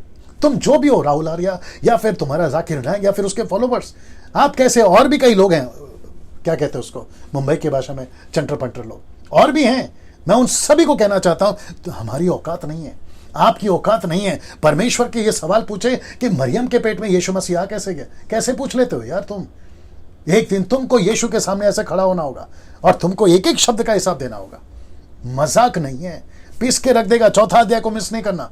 कल तीसरा अध्याय है, वो भी जबरदस्त है, लेकिन चौथा अध्याय में इसी राजा ने कैसा मन फिराया मैं बताऊंगा। और उस वक्त में हो सकता है कि कई लोगों की होश ठिकाने आएगी। मेरे साथ में बने रहिए, मैं थोड़ी देर में खत्म कर रहा हूं। फिर लिखता है कि ये सारा चीज बताया और इसमें कोई संदेह नहीं है, इसमें कोई संदेह नहीं है कि मैंने तेरा अर्थ जो है बराबर बताया ना। अब इसको देखिए, ये पत्थर कौन है? ये पत्थर जिसको चूर चूर कर रहा है, जो कि क्राइस्ट है। मैं इसकी तरफ ज्यादा झुकाव में हूं क्योंकि ये second coming of Jesus Christ है। यीशु मसीह आएगा। यीशु पत्थर है, कैसे साबित होता है? लूका की किताब उसका 20:18 में, जो कोई इस पत्थर पर गिरेगा वह चकनाचूर हो जाएगा, जिस पर वह गिरेगा वो उसे पीस डालेगा। अगर हम गिरे तो हमारे पाप जो है वो निकल जाएंगे, और लिखा है कि चकनाचूर हो जाएगा। इसका मतलब है हमारा जीवन जो है वो टूट जाएगा, पाप से हम आजाद हो जाएंगे, यीशु हमको बचा लेगा अगर हम पत्थर पर गिरे। लेकिन अगर पत्थर गिरेगा ना, तो लिखता है कि वो पीस डालेगा। तो आप यीशु पे गिरो, ये बर्दाश्त है, लेकिन यीशु आप पर नहीं गिरना चाहिए, नहीं तो वो तुमको पीस डालेगा। ये बात को समझिए ना। दानियेल की किताब उसका 7:13-14 लिखा है, मैंने रात में ये स्वप्न देखा और देखो मनुष्य के संतान सा कोई आकाश के बादलों समेत देख रहे हो ना, बादलों समेत आ रहा था। वह उसी प्राचीन के पास पहुंचा, उसको वे उसके समीप लाए। तब उसको ऐसी प्रभुता, महिमा, राज्य दिया गया जो देश देश, जाति जाति के लोगों, भिन्न भिन्न भाषा बोलने वाले सबके अधीन हो। उसकी प्रभुता सदा तक अटल है, उसका राज्य अविनाशी ठहरा। ये यीशु है, ये यीशु है दोस्तों, ये यीशु है। मरकुस की किताब उसका 14:62, जब यीशु मसीह को पकड़ा था, पिलातुस, हेरोदेस, हनन्याह, कैफा सब पूछ रहे थे तू कौन है, तू कौन है? तब यीशु मसीह ने जवाब दिया, ये सुनिए, लिखता है और तुम, मैं हूं मसीहा, मैं हूं परमेश्वर का पुत्र। तब वो कहता है आगे लाइन 62, कहता है कि तुम मनुष्य के पुत्र, मतलब यीशु को, पुत्र को सर्वशक्तिमान की दाहिनी और बैठा आकाश के बादलों के साथ आते देखोगे। ये यीशु का स्टेटमेंट है। यीशु ने कहा यस, मैं आऊंगा एक दिन, मैं आऊंगा एक दिन। यूरोप की कंट्री तुम सुनो, अफ्रीकन तुम सुनो, एशियंस तुम सुनो, अमेरिकन तुम सुनो, जापानीज कंट्री तुम सुनो, भारत के लोगों तुम सुनो, यीशु एक दिन बादलों पर इसी पृथ्वी पर आ रहा है। वो आ रहा है, वो आ रहा है। जितनी जल्दी हो सकता है बचिए, जितनी जल्दी हो सकता है अपना जीवन परिवर्तन करिए, जितनी जल्दी हो सकता है अपना मन फिराए। अगर तुम यीशु पे गिरे तो बच गए, लेकिन अगर यीशु तुम पर गिर गया, पीस के रख देगा ना। दोस्तों इसको देख लीजिए, मैं समाप्ति पर भी हूं, इसको देख लीजिए। ये रहा पूरा चित्र ना। अब यहां पे मैं आपको इसकी वैल्यू बताता हूं। सबसे पहला, सोना महंगा तो होता है पर वजन कम होता है। सोना महंगा तो होता है लेकिन वजन कम होता है। दूसरा एरो देख लीजिए, ये कौन है? बेबीलोन। क्या कहते हैं? सोना है लेकिन वजन कम हो गया, ठीक है ना। इसलिए लिखा है डरावना है, चमकदार है, देखा था ना, बहुत लंबा चौड़ा है। अब उसका एक और खुलासा दे रहा हूं। दूसरा है, चांदी थोड़ा कम महंगा तो होता है सोने से, पर वजन सोने से ज्यादा होता है। यह बात सही है ना? यह सब आपके हेल्प के लिए कि आप समझ जाओ ना। दूसरा, पीतल थोड़ा कम महंगा तो होता है, पर वजन चांदी से भी ज्यादा होता है। सोना का वैल्यू ज्यादा है, चांदी का वैल्यू उससे कम है, पीतल का वैल्यू उससे कम है। लेकिन नीचे से पढ़ोगे ना तो आपको पता चलेगा कि वजन बढ़ रहा है। यहां से कीमत बढ़ रही है, लेकिन यहां से वजन बढ़ रहा है। ये रहा चौथा, लोहा सबसे कम महंगा तो होता है, पर वजन सबसे ज्यादा होता है। मैं वापस कहता हूं, यहां से आओगे ना तुम, तो यहां से आपको कीमत लगेगा कि ज्यादा है, लेकिन जब यहां से ऊपर जाओगे तो आपको पता चलेगा वजन ज्यादा है। अब आपके दिमाग में एक बात चल रहा होगा, पांच से डैनियल, ये हो गया 4। पांचवे का वैल्यू और पांचवे का वजन क्या है, आइए बताते हैं आपको।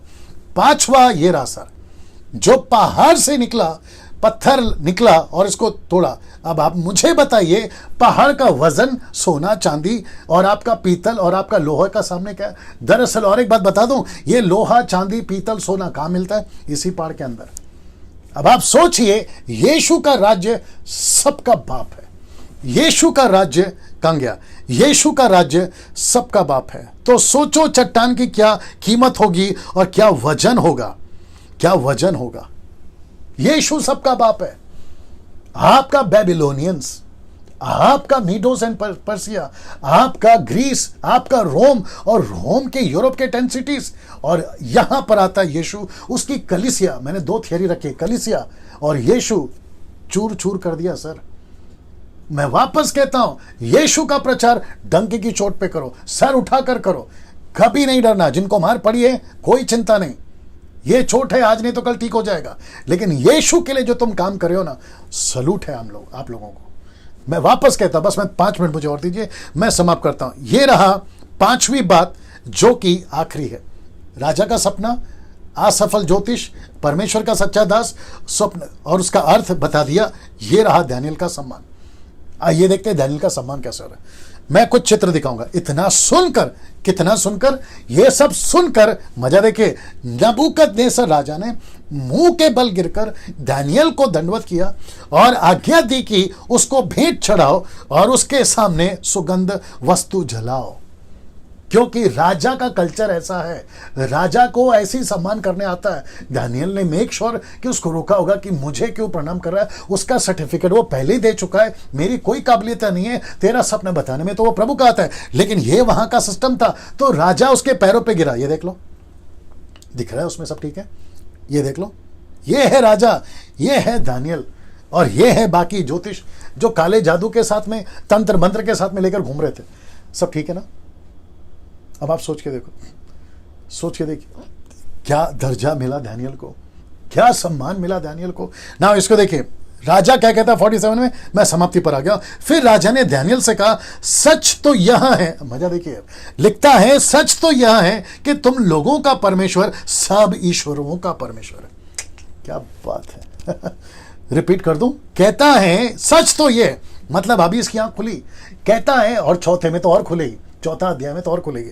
सच तो यह है कि तुम लोगों का परमेश्वर सब ईश्वरों का परमेश्वर, सब ईश्वरों का परमेश्वर है। आप नाम लीजिए, उनका भी परमेश्वर हमारा परमेश्वर है। किसी का भी नाम लीजिए, इस पृथ्वी पे, पृथ्वी के किसी भी प्लेनेट पे जो भी ईश्वर होता होगा, उन सब का बाप, उन सब के ऊपर यशु है। मैं रिपीट करता हूं, यशु है। ये बात को समझिए दोस्तों, सब फेल हो जाएंगे आने वाले दिन। और इसका नजारा देख लिया ना, ये 3 महीने में, 4 महीने में देख लिया ना। अमेरिका फेल, चाइना फेल, अपना भारत का सरकार फेल, आपकी पूरी दुनिया के साइंटिस्ट फेल, आपके जितने भी विज्ञान थे वो फेल। यहां तक कि एक भी अभी तक कोरोना वायरस से लड़े, उसका जो है एक छोटा सा दवाई नहीं बना सके। ये है झटका। मैं वापस कहता हूं, 4 कारणों से आया है ये वायरस, ताकि इंसान को उसकी औकात याद दिला सके, इंसान क्या चीज है। इसलिए वक्त रहते सुधर जाइए। कई लोग सुधरे, मुझे मालूम है, मसीह लोग भी सुधरे, मैं जानता हूं, अच्छे अच्छे सेवक लोग भी सुधरे, मैं जानता हूं। परमेश्वर ने आपको भी हिला के रखा है, मैं जानता हूं। ना ये कहता है सब ईश्वरों का परमेश्वर है। अब इसको देखो, राजाओं का राजा, भेदों का खोलने वाला, इसलिए तू ये भेद प्रकट कर सका। तेरा परमेश्वर इतना महान है दानियल, इसलिए तू कर सका। जादू टोना नहीं कर सके।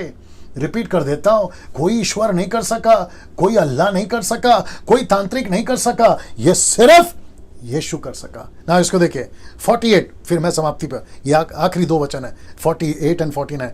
तब राजा ने दानियल का पद बड़ा किया, उसको बहुत से भेंट दान दिए, यह आज्ञा दी, आज्ञा क्या थी देखो, यह आज्ञा दी कि वह बाबेल के सारे प्रांत पर हाकिम और बाबेल के सब पंडितों का मुखिया बनेगा। सब पंडितों का मुखिया बनेगा या प्रधान बनेगा। तब दानियल ने के विनती करने से राजा ने शद्रक, मेशक और अबेदनगो को, शद्रक, मेशक, अबेदनगो का नाम इसलिए लिया क्योंकि वो सबके सामने थे, उनका नाम लिया, बाबेल के प्रांत के कार्य के ऊपर नियुक्त कर दिया। परंतु दानियल आप ही राजा के दरबार में रहा करता था। उसके पीछे मकसद है, आपको 12वें चैप्टर तक चलेगा, वो राजा के दरबार में क्यों था, उसके पीछे मकसद है। दोस्तों, आशा करता हूं कि 1.5 घंटे में मैं आपको चैप्टर 2 समझा पाया। आशा करता हूं कि आप लोग सीखे होंगे, बहुत कुछ सीखे होंगे। अब आपका काम यह है, इसको जितना शेयर कर सकते करिए, इसकी लिंक कॉपी करिए, व्हाट्सएप पे देते जाइए, जहां तक दे सकते हैं, जिसको देना है उसको दीजिए, ठीक है ना। और मैं रिपीट करता हूं, किसी के बाप से डरने की जरूरत नहीं है यीशु का प्रचार करने के लिए। परमेश्वर आपको आशीष दे। कल तीसरा दिन है, कल तीसरा चैप्टर है, ठीक रात 8 बजे यह बंदा आपके सामने फिर हाजिर होगा। परमेश्वर आपको बहुत आशीष दे। जय मसीह।